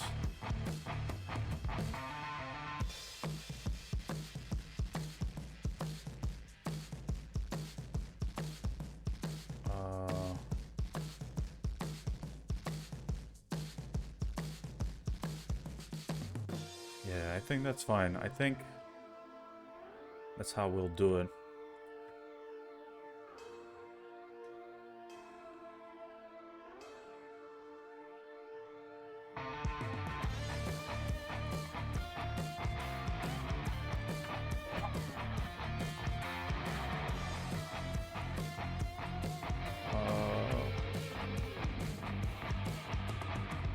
What's going on here? Where is the error? Oh man, I have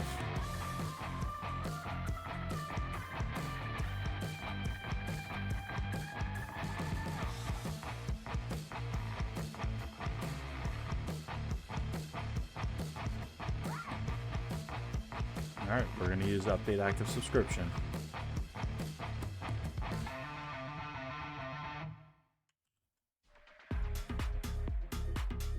There's still an error. Where's the error? No, I updated it already. It's just lagging behind. Alright, so we're going to kind of do that same practice.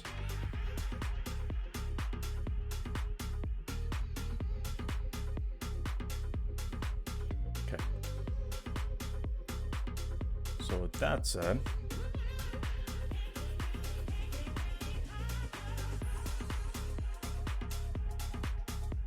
pub struct update active subscription.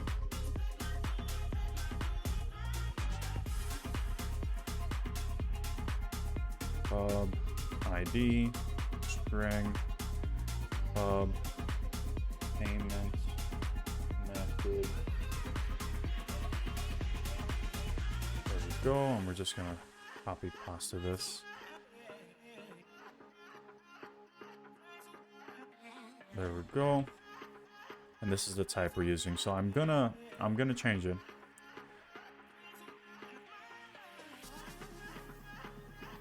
We're simply gonna do this. Update subscription payment method.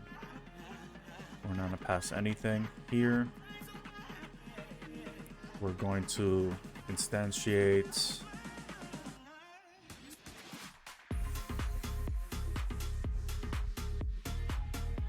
we're gonna do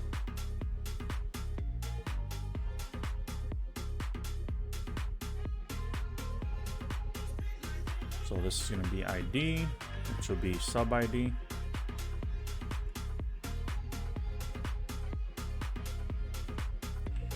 Whatever, I'll rewrite it.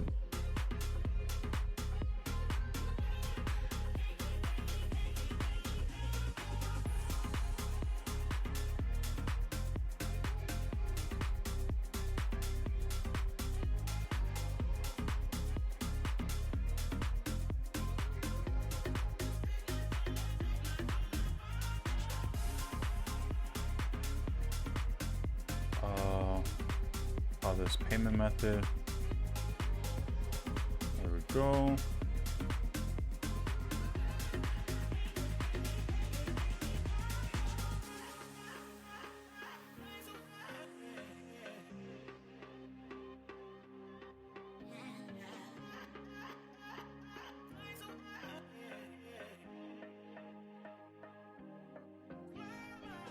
All right, so all we had to do is ID, payment method, and that should be good.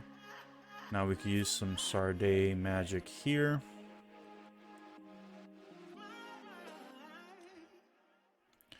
Sarday JSON. Let's actually break this down here so we can have them in separate lines. Sarday JSON. To string.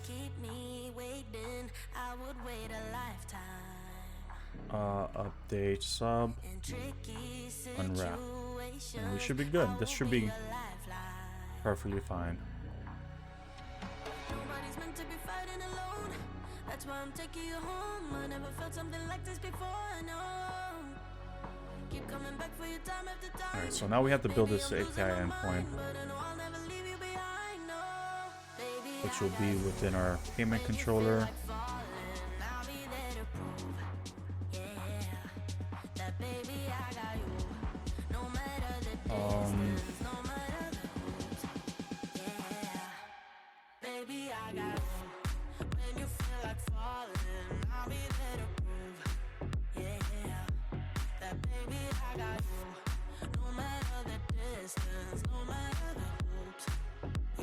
That's strange. I don't even have a route for subscriptions. First route for subscriptions.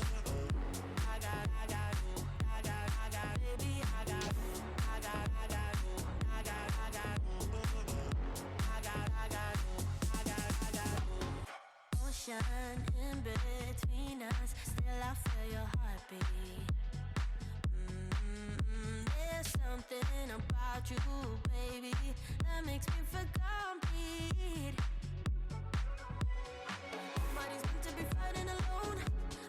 I already have this method to do that.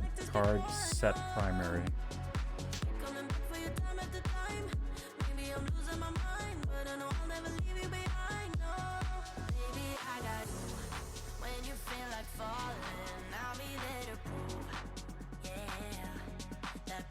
Alright, so since I made this decision, I honestly like this better than that. So we're gonna go ahead and use that instead. Appreciate the follow, Axel Guari? Guer. Hope I said that right. I apologize if I butchered it.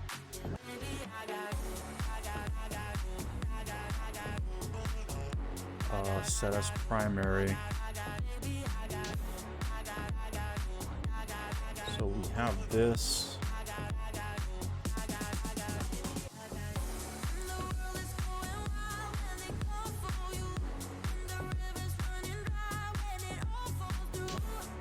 So what we are going to do,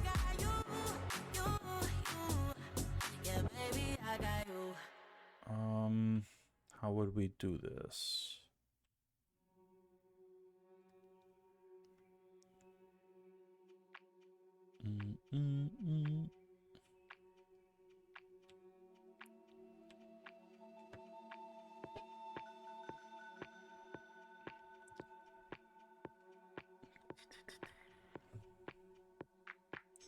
I mean, the reason behind me just specifying the card ID was because all I really needed was the card ID, because I could look up the active subscription here.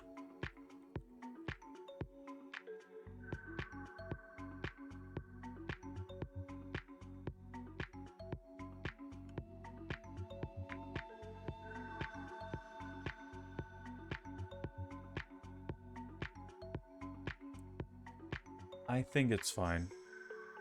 I think it's fine. Let me just make sure.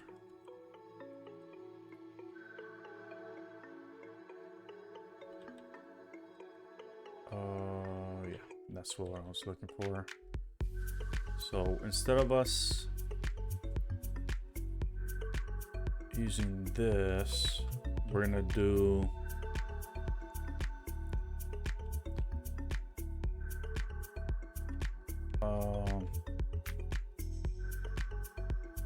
call this request. It's gonna be JSON, and then we're gonna use update active subscription.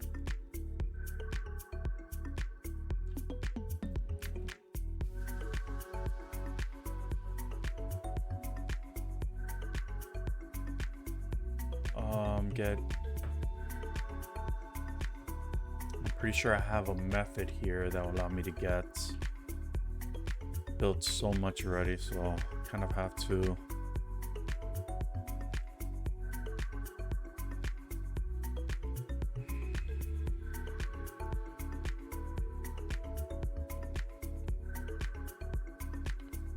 get account subscription. There we go. So we'll use that.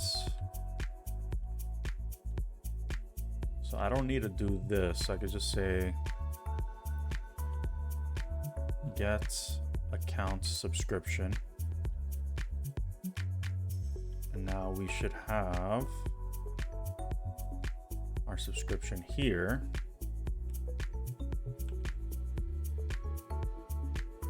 All right.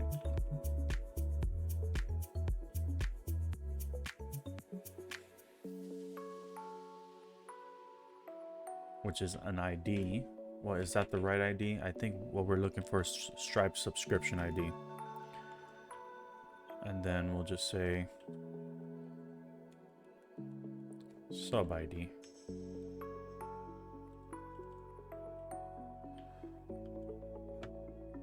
And then what we'll need to do is actually create the new endpoint for Stripe, which I believe I created it. We have detached payment method, update subscription,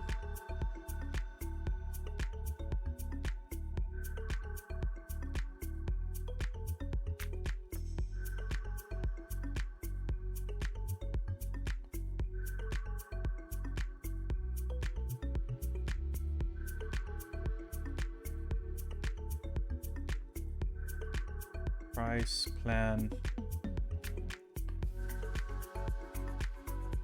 I can't reuse this, so I definitely need to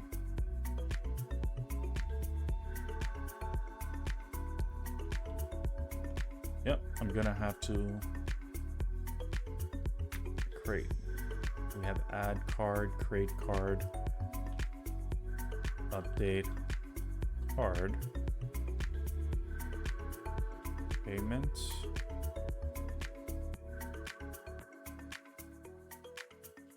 That's strange.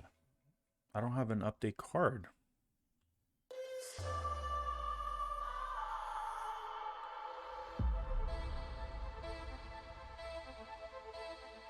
I mean, that's fair enough. Whatever. We'll just kind of need to replicate this. So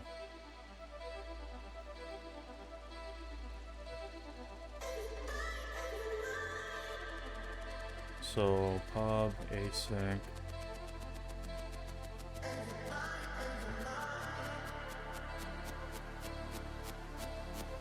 I mean, we should be able to use this actually. Update subscription.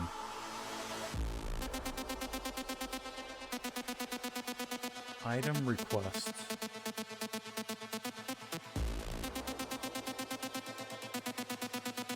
Sub requests. So these are all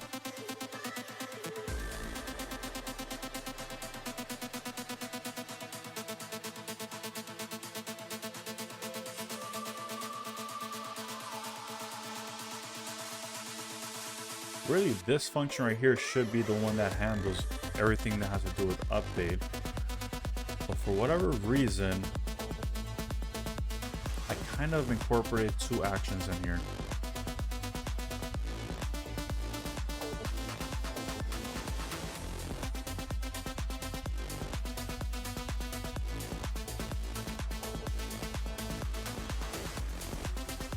And that's fine. We'll just replicate that. So we have ID, and then we have payments. Actually, we could just, yeah, we'll just say payment method.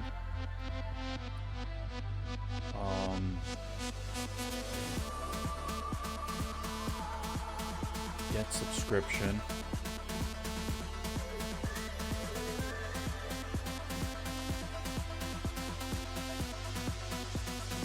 What is sub used for? We're getting sub items. I don't think this is necessary.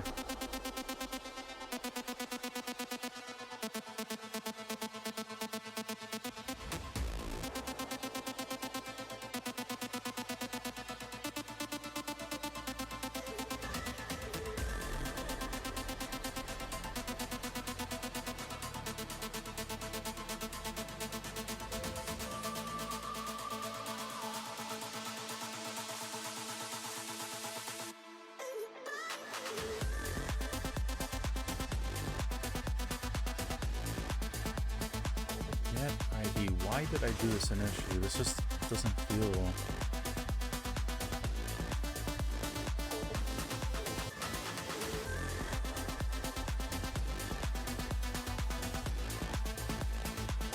This doesn't feel right.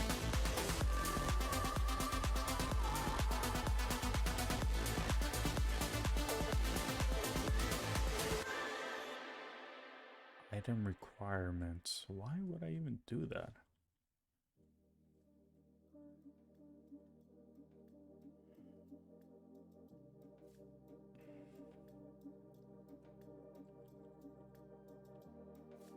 It's probably something I built early on and just, it's not clicking with me right now.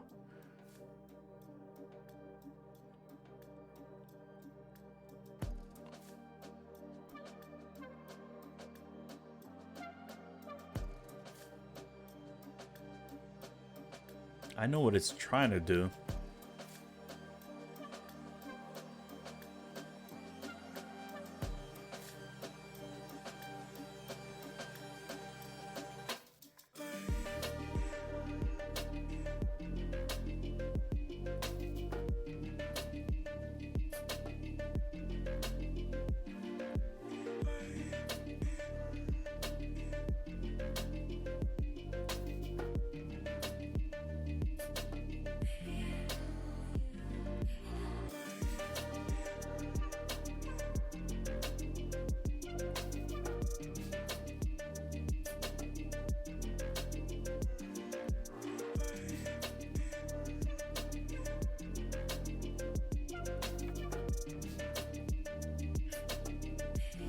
I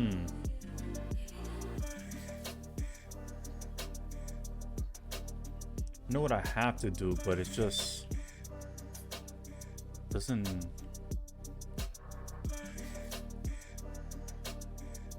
Because now I need to create another one. I mean, I could use an option. But I don't know if they will ignore the ID parameter.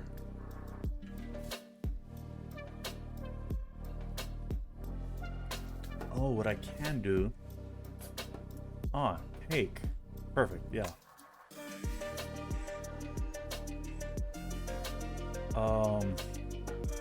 Yeah, no, this is perfect. We'll just do an implementation, update, active subscription. And we'll create a function, a public function. And this will allow us to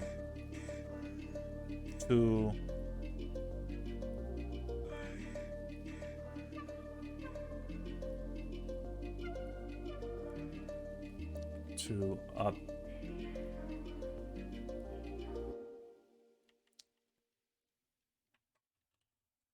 Mary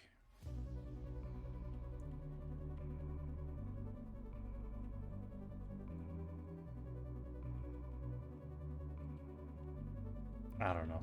We'll just do this. And what this will be,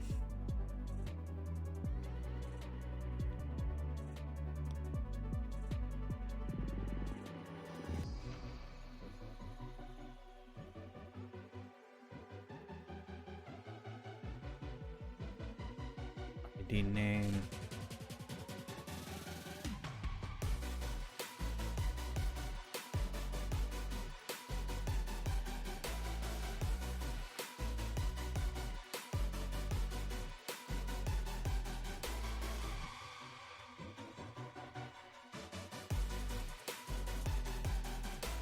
I really should create a model structure, you know, create a subscription object and then have implementations within it, which will allow me to update, you know, anything like update payment method, and I'll have that generate the appropriate thing. But right now I have everything broken out into individual structures. And there's many ways I could structure this, honestly. All right, we're gonna do this.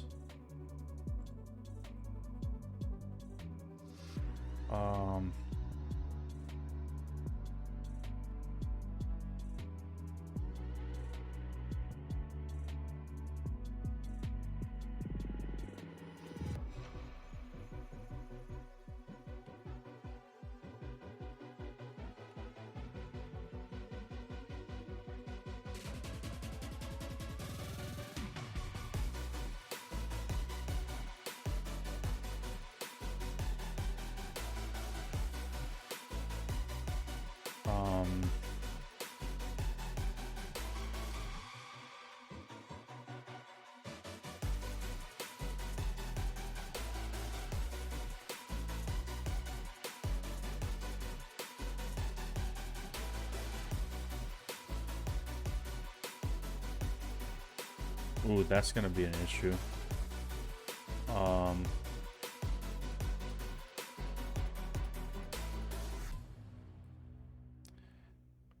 right, and that will return that. Yeah, I really don't like how this looks, but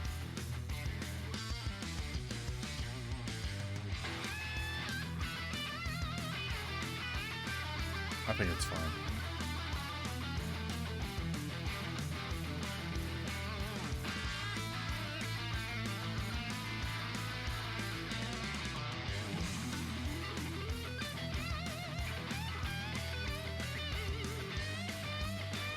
Sure. So this will allow me to go here.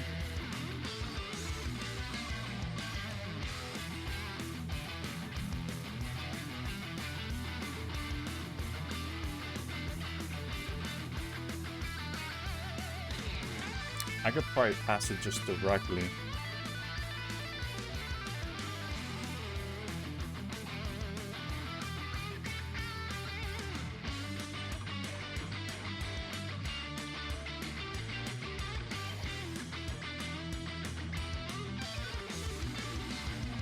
Yeah, I shouldn't have to do this.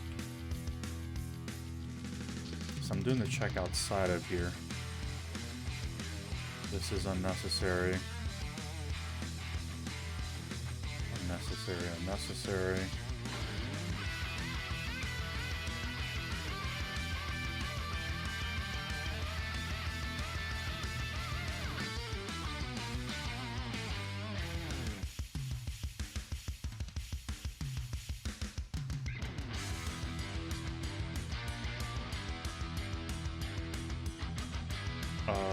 Pay the subscription. This will be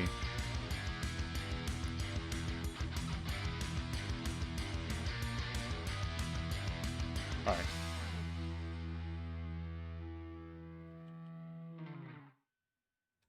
We'll do that instead.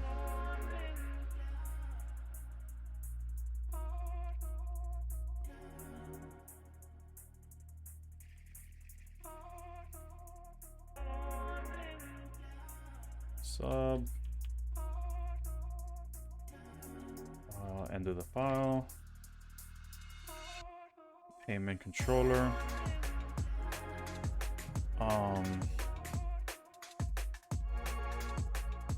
Hopefully I can set this to mute. We'll see.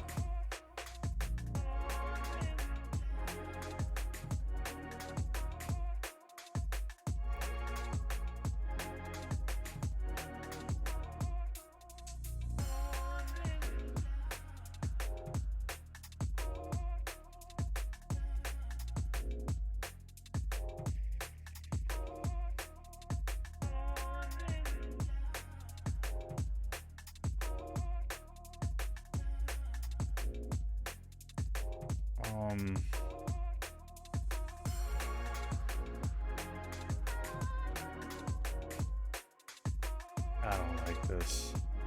Not one bit.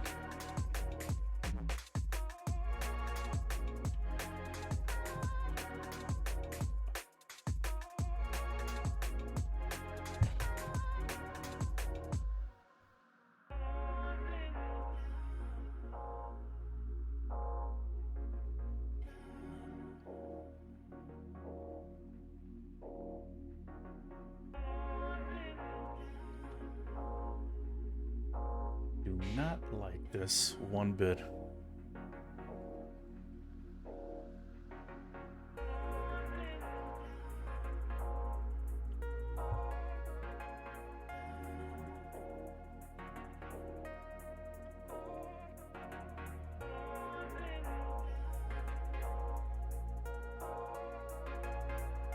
All right, fine. We're gonna do that because I could repurpose that request on the front end as well. So we're gonna do update subscription payment method, and we're gonna do request await for now. I'm gonna go here, subscription. This is going to be sub ID.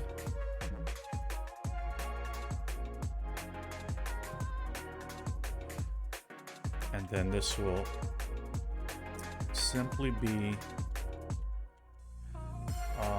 sub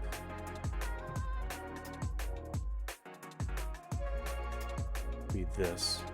This is supposed to be as string, or we'll see right now. Add subscription.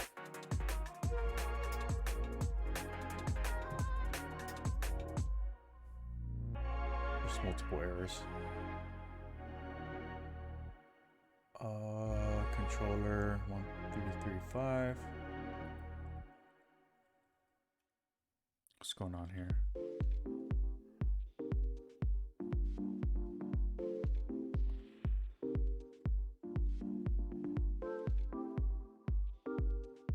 Or is that just a string?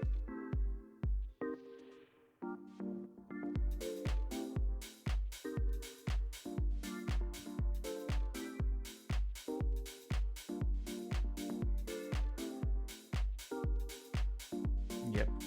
All right. No, fair enough. Fair enough. So what we're doing is we're just saying sub this. We're gonna remove this. Save that, and we should be good.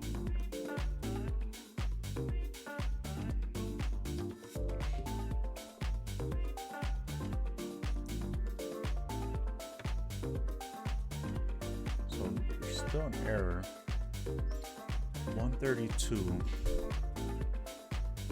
in payment controller. We are in payment controller right here. Payments. What's the issue?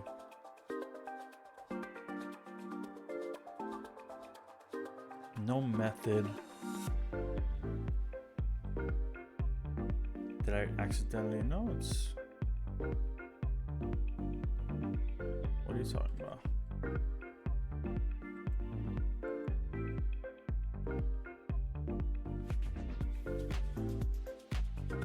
Ooh, I have something messed up here. Right here.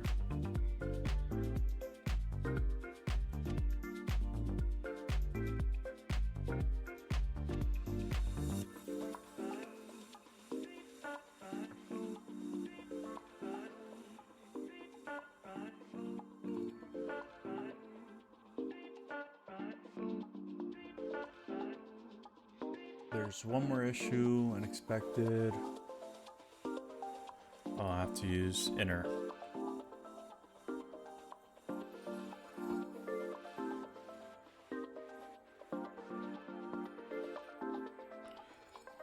Forward into inner.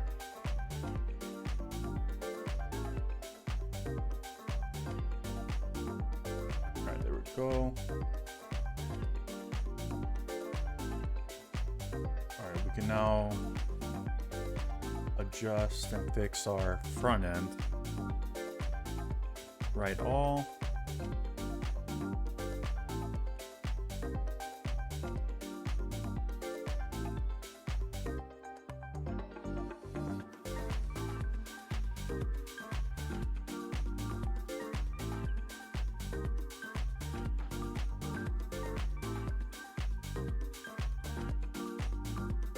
Accidentally removed the post.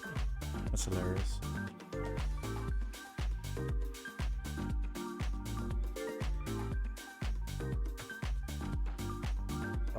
Put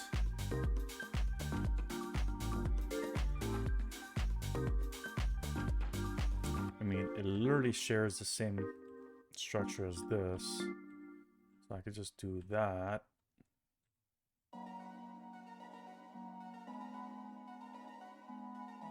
Put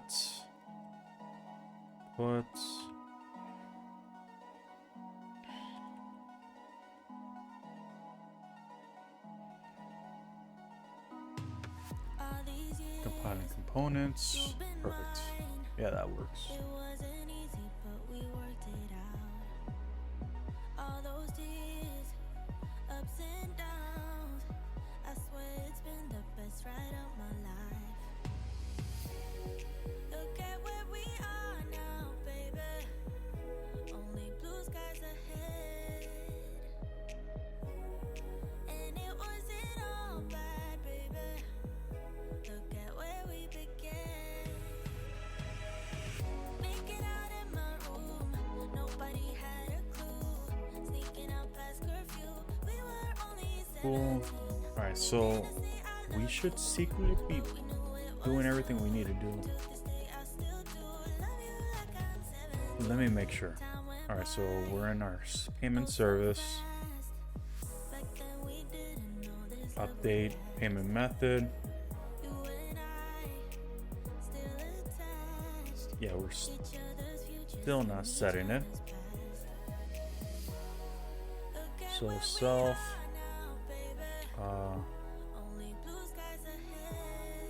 Okay, which will be card.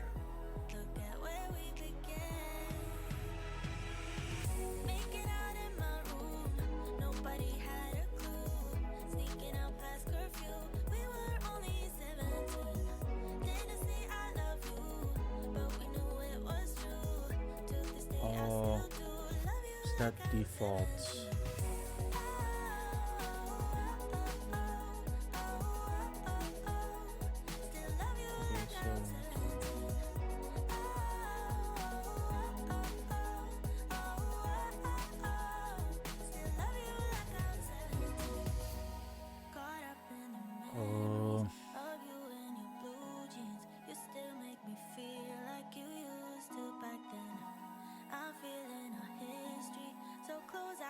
We have an ID. Oh, fair enough. Yeah, we're setting it here, so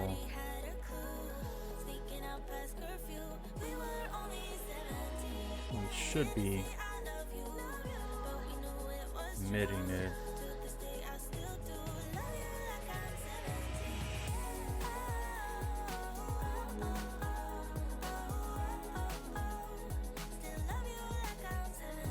Card item.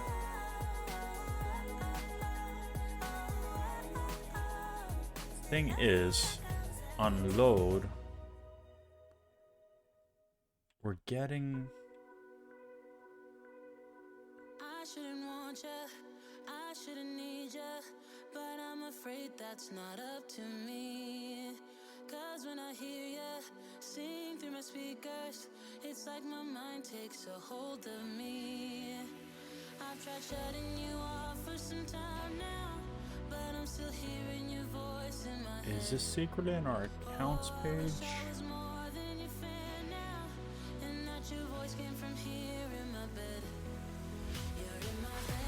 Alright, active subscription.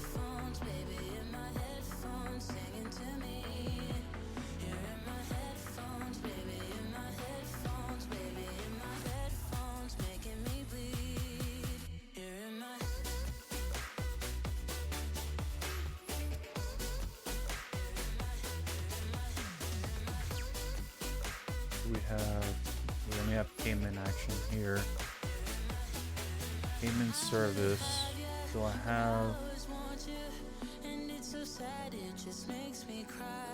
Oh, this is a tricky one.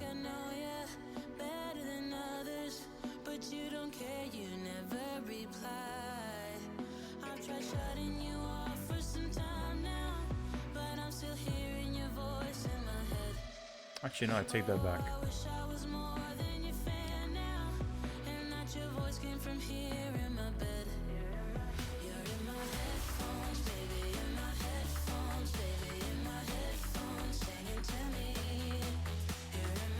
I honestly should only be sending this guy the payment method.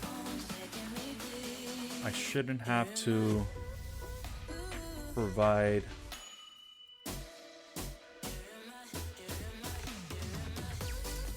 that. So we could say ID none, and we'll change this as an option.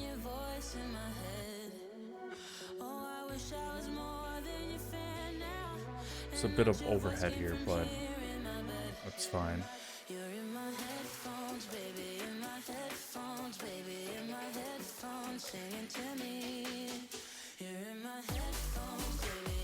Right, we set that to none.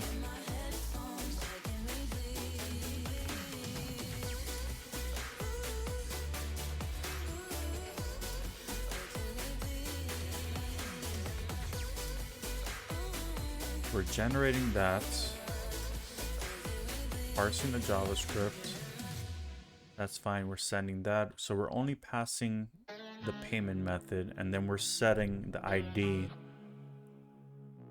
once we receive the request.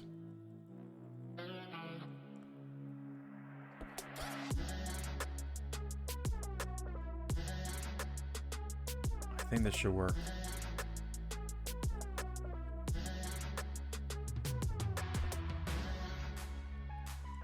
So I think that's fine. There should only be one thing for now.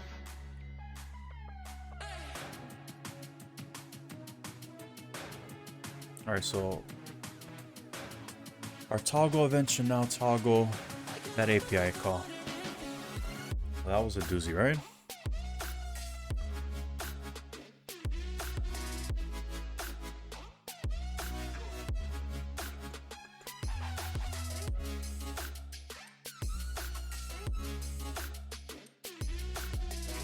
There we go.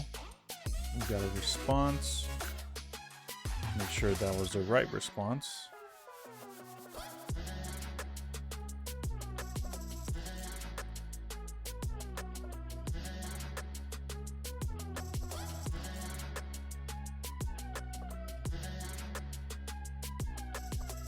Nothing worked. What?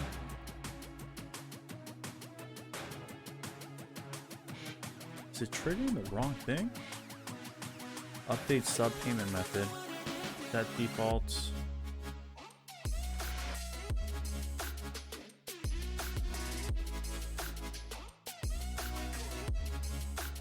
Card.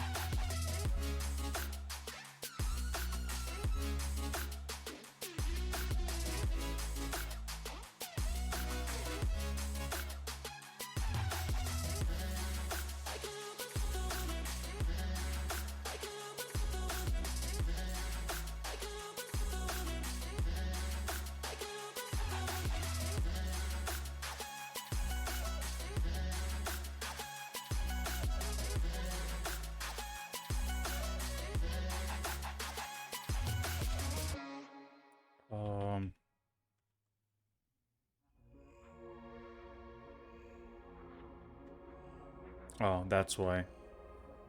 Because I'm getting cards, I'm not really set defaults card.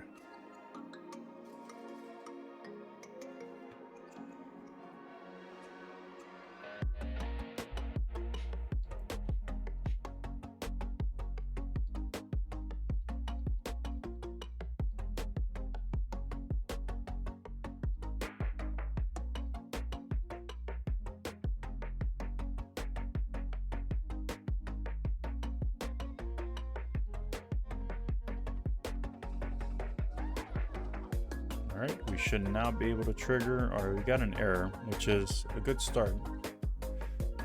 So what is the error? 405, and that's contents, a content mismatch. So with that said, let's see if setting this to an option will do the trick. And with that said,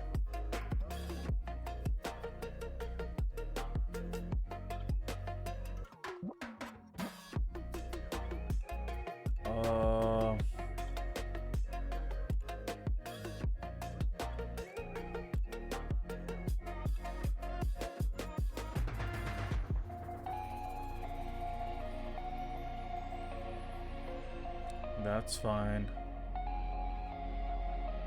Request ID.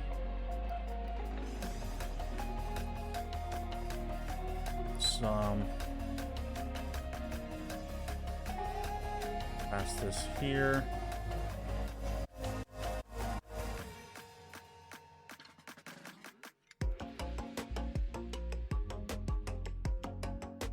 And I wanted to scream at me if it doesn't find it, so that's totally fine. Value.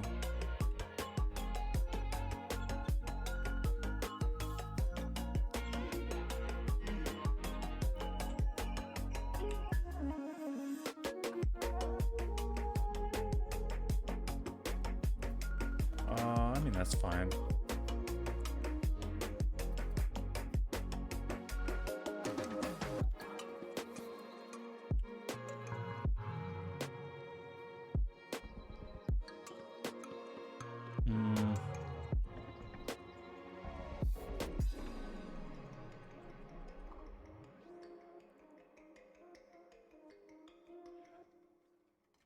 Dot clone. I am moving it, so that kind of makes sense. I got all the signs, but I couldn't run then. I don't blame myself, couldn't see it coming. I know now, that's how they do. All right. Second time's a charm. They drag you in. Still mismatched content.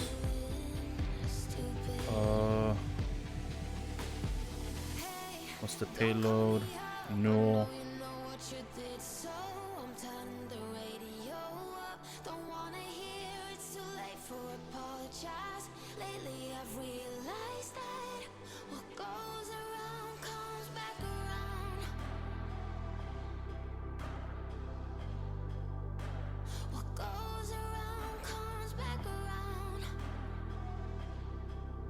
All right. You should never have to make excuses for his behavior towards you. ID. When he loses, I'm honestly just overthinking this. seem to understand now, but they will never change, no matter how hard you try. Hey, ID. call me up, I know you know what you did, so I'm turning the radio up. Don't wanna hear it's too late for apologize. Lately I've realized that what goes around comes back around. Ay, ay. What goes around comes back around. Ay, ay.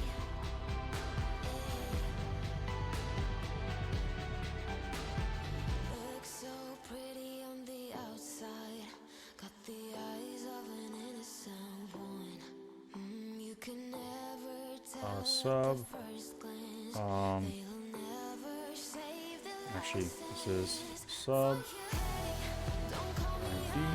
Is that right? No, it's Stripe subscription ID. And this is gonna be payment method ID.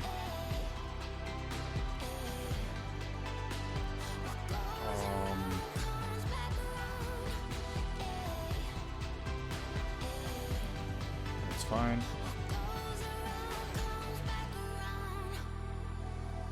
Right, we do that.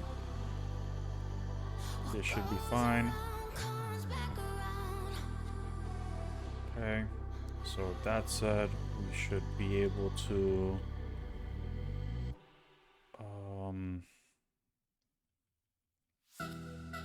go here, pass the card ID.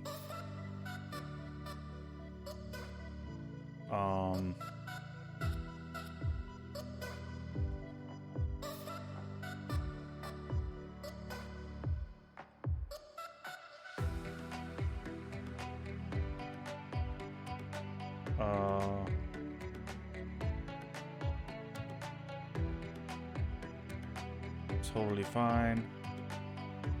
We're gonna make this a get instead.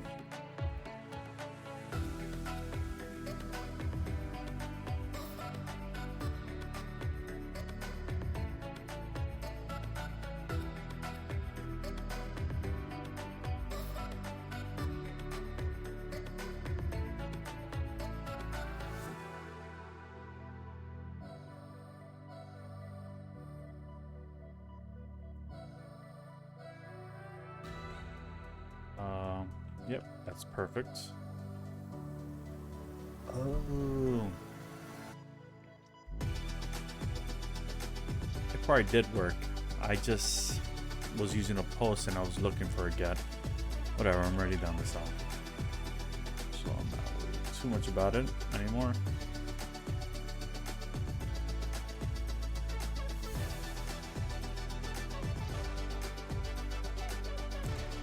Forward that.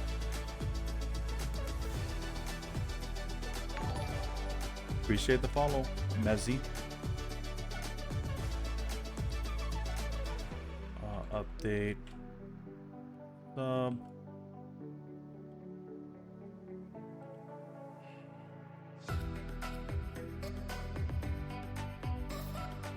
Perfect. Doing this, passing this. There's still something missing, and that's in this guy. I don't need to clone or unwrap this anymore. Am I using sub after the fact? I do have to clone it. It's moving.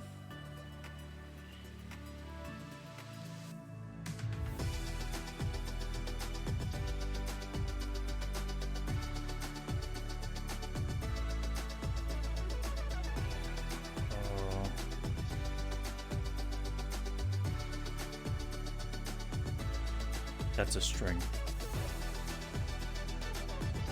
No.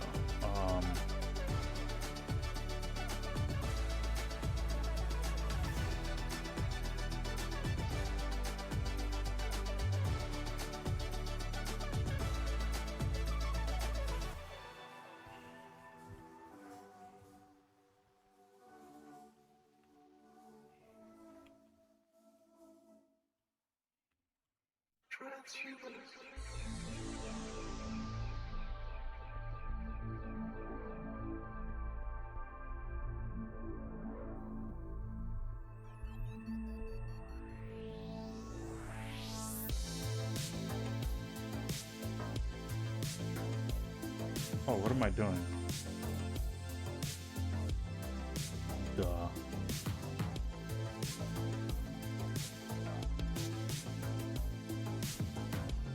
There's no need for that anymore.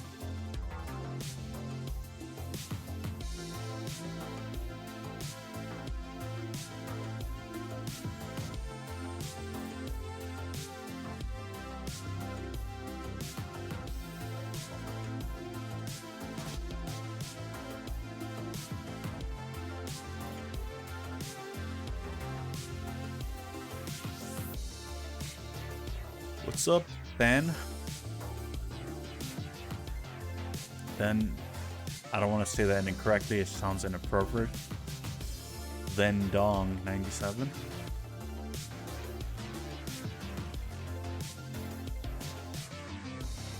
I don't have commands yet, but I'm building out a SaaS application. I'm currently building out the billing page.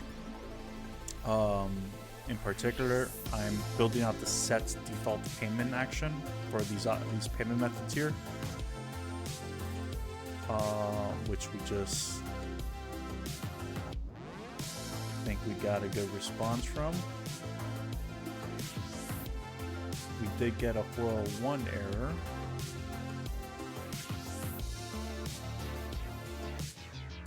No, we got an empty response, and that's totally fine.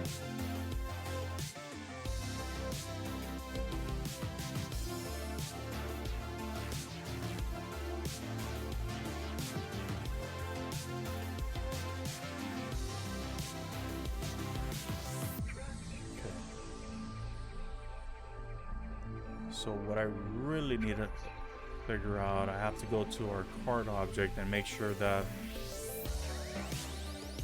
because it may secretly be working. So we have to just do some outputting real quick just to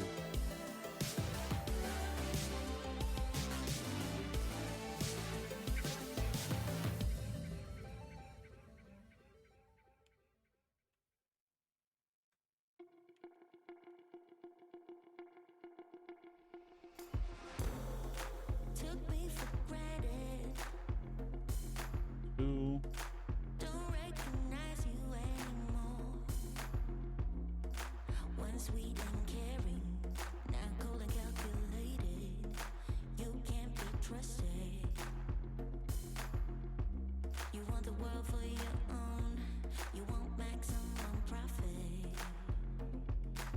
Alright, so we have our IDs output in here just so we can troubleshoot this. I have a theory it's working already. I just have to reload the card list upon clicking and receiving our value. So we made PJJ the default. If we refresh, PJ or PII is not the default.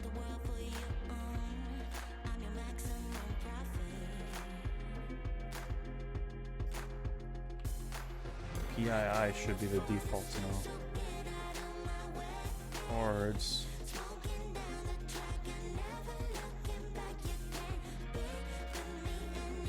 Okay.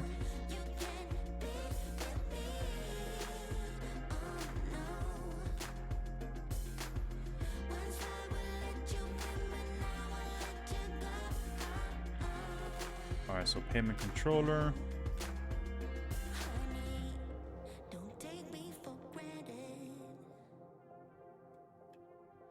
So we'll do response, regardless of what the response is. We'll do HTTP response. Okay. Body. Res. I'm gonna have to unwrap it. Alright, so we're gonna have to unwrap it.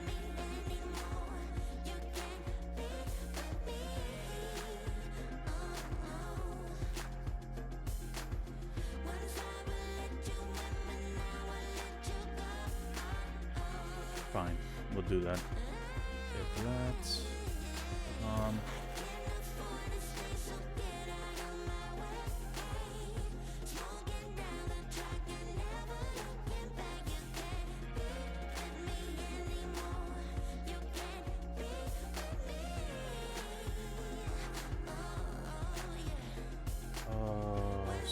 JSON to string res and unwrap that.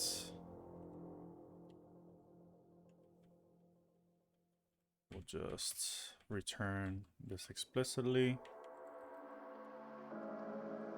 Else. Actually, we don't need to do this.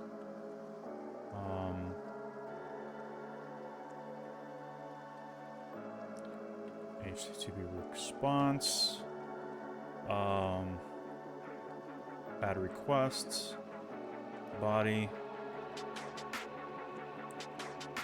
We're actually just copy this right here. This is exactly what we want.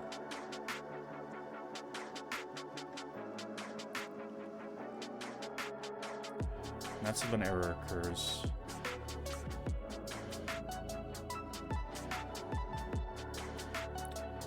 Forward.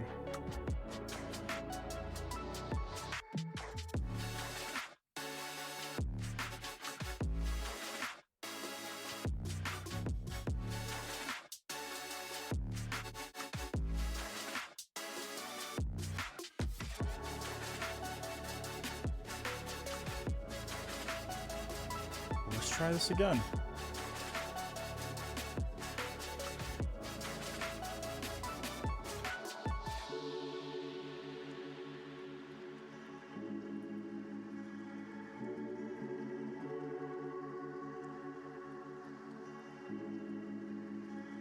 So we did get a response back. This is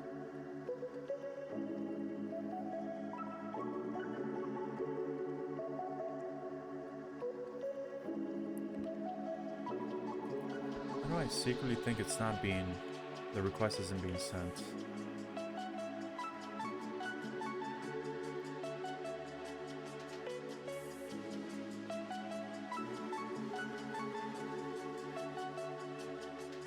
Alright. Sending it here.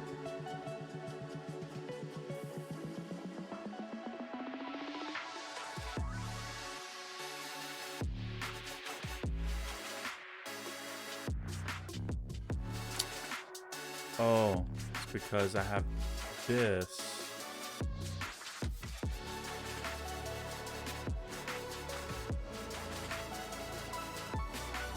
default payment method, not payment method.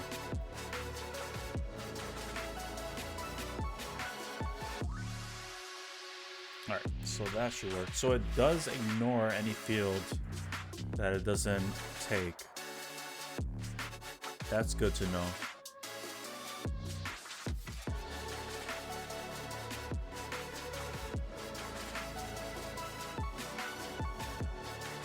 Alright, we're gonna make PII the default, which I think it secretly did. I don't see default payment method set here.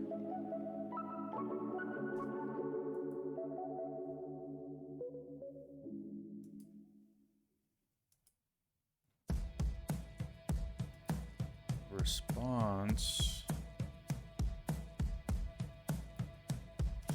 ID of default payment method for the subscription. It must belong to the customer over default source.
Sub. Let me just debug this. What is the object I'm not putting?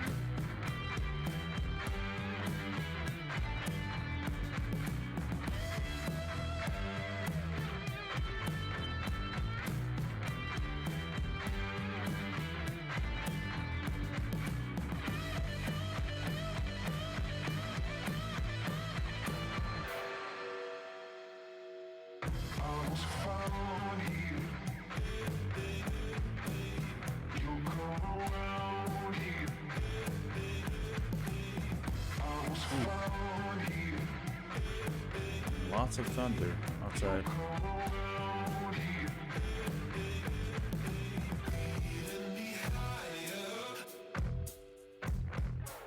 Default payment method. I mean, I'm passing it. It's not giving me an error.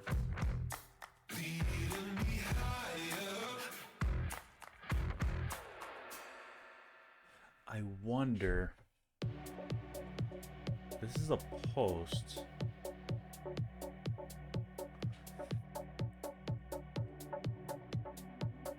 Oh. I think this is the use case where I need to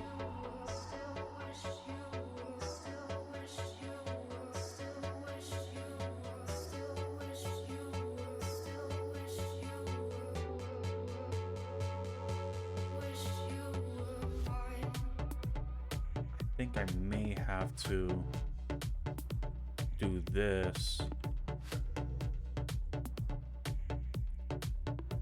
and then this is the request object, we pass it.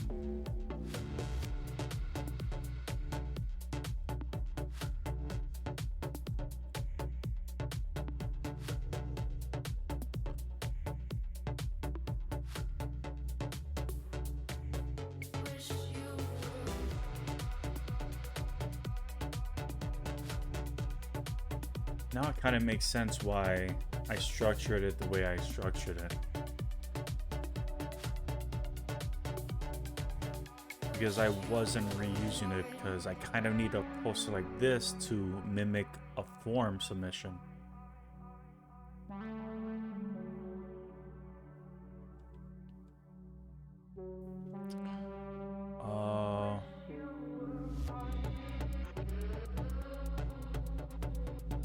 requests.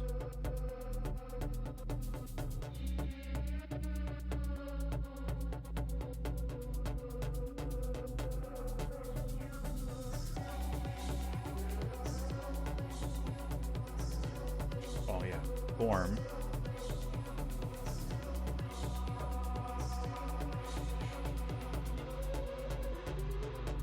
Wish you were mine.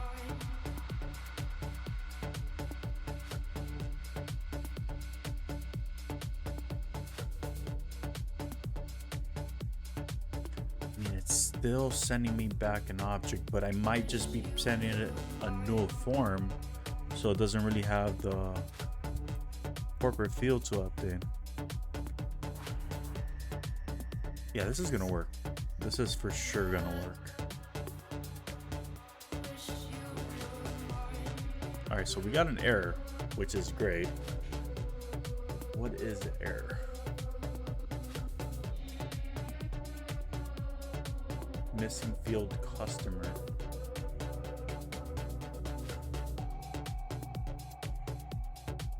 We got back the response.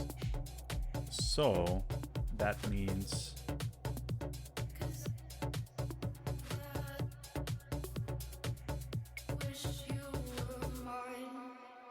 I'm literally just gonna do this moving forward.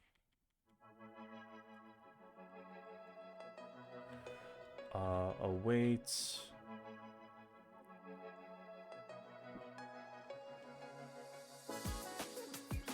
Yeah.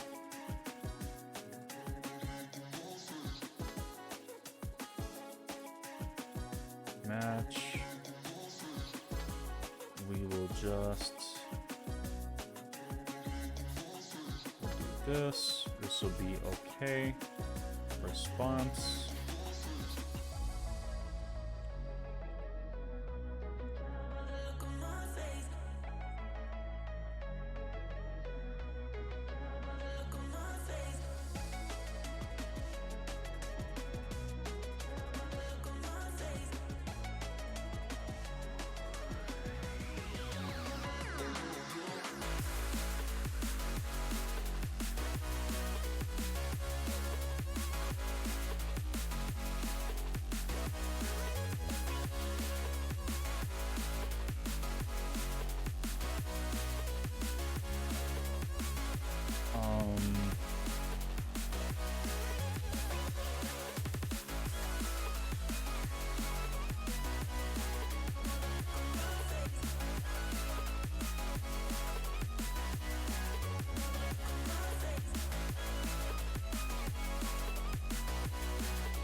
Service.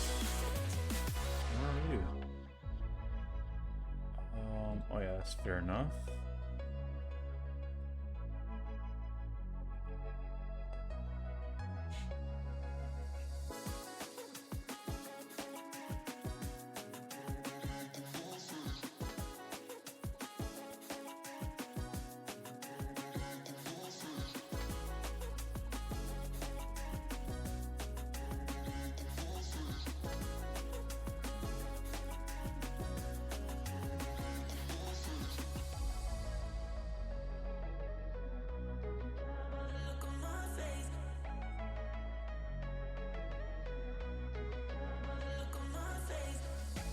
Okay, we should now be able to get a response back.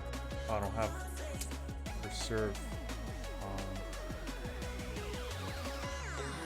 billing. Just keep preserve on just so we keep the errors there.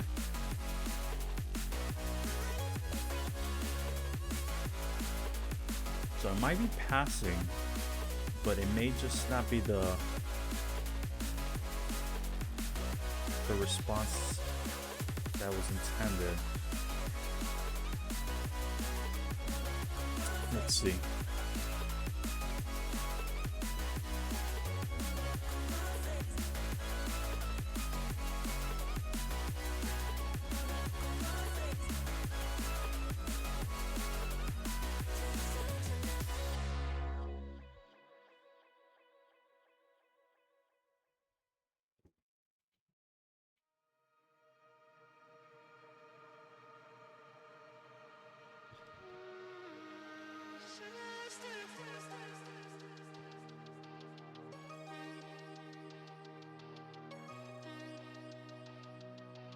Where's the error?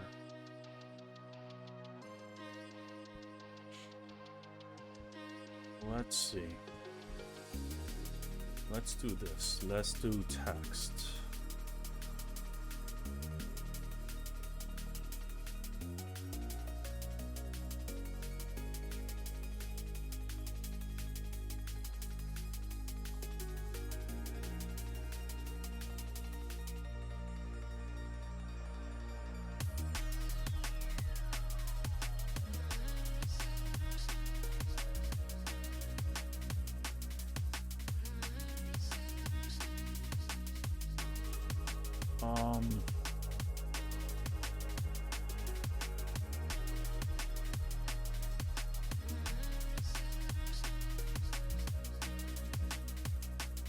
Using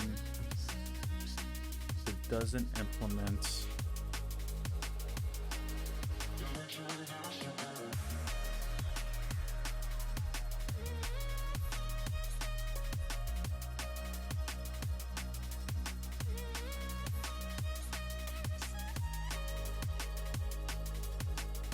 well, we'll print line instead.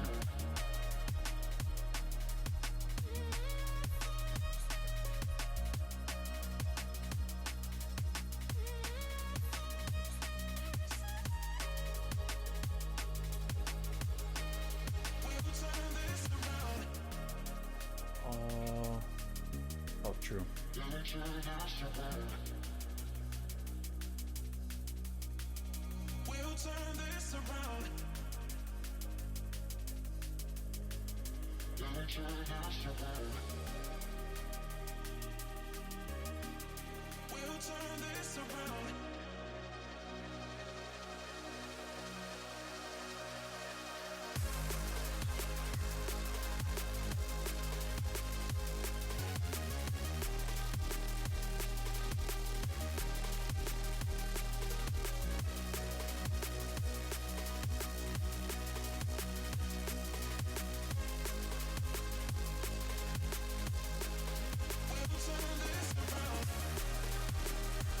Oh man. How am I gonna print this out?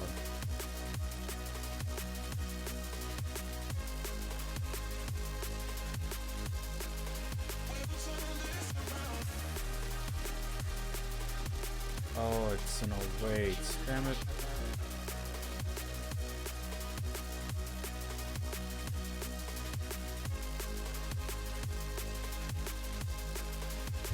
Can't debug a...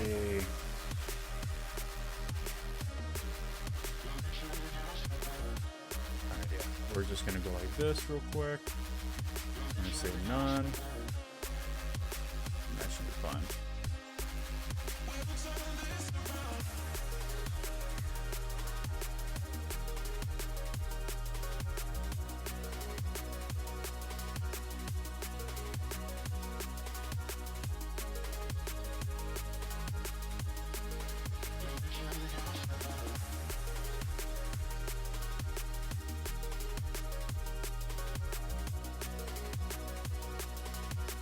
What's the error?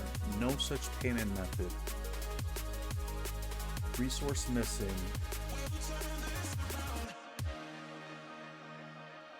Sub. Am I setting the wrong identifier?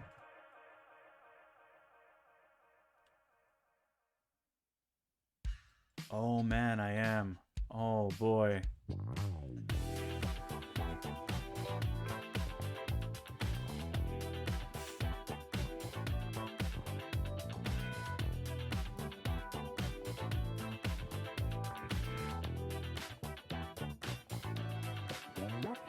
My fault.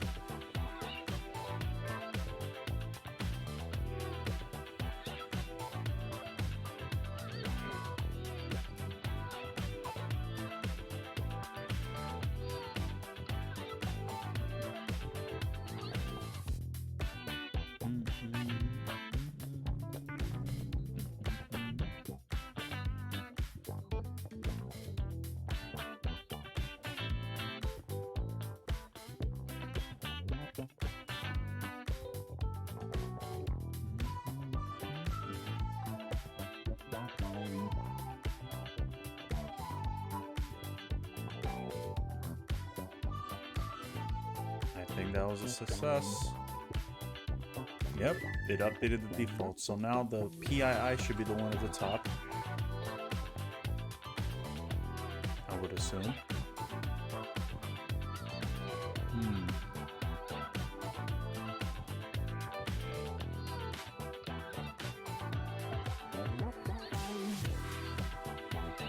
We got the response back as it's the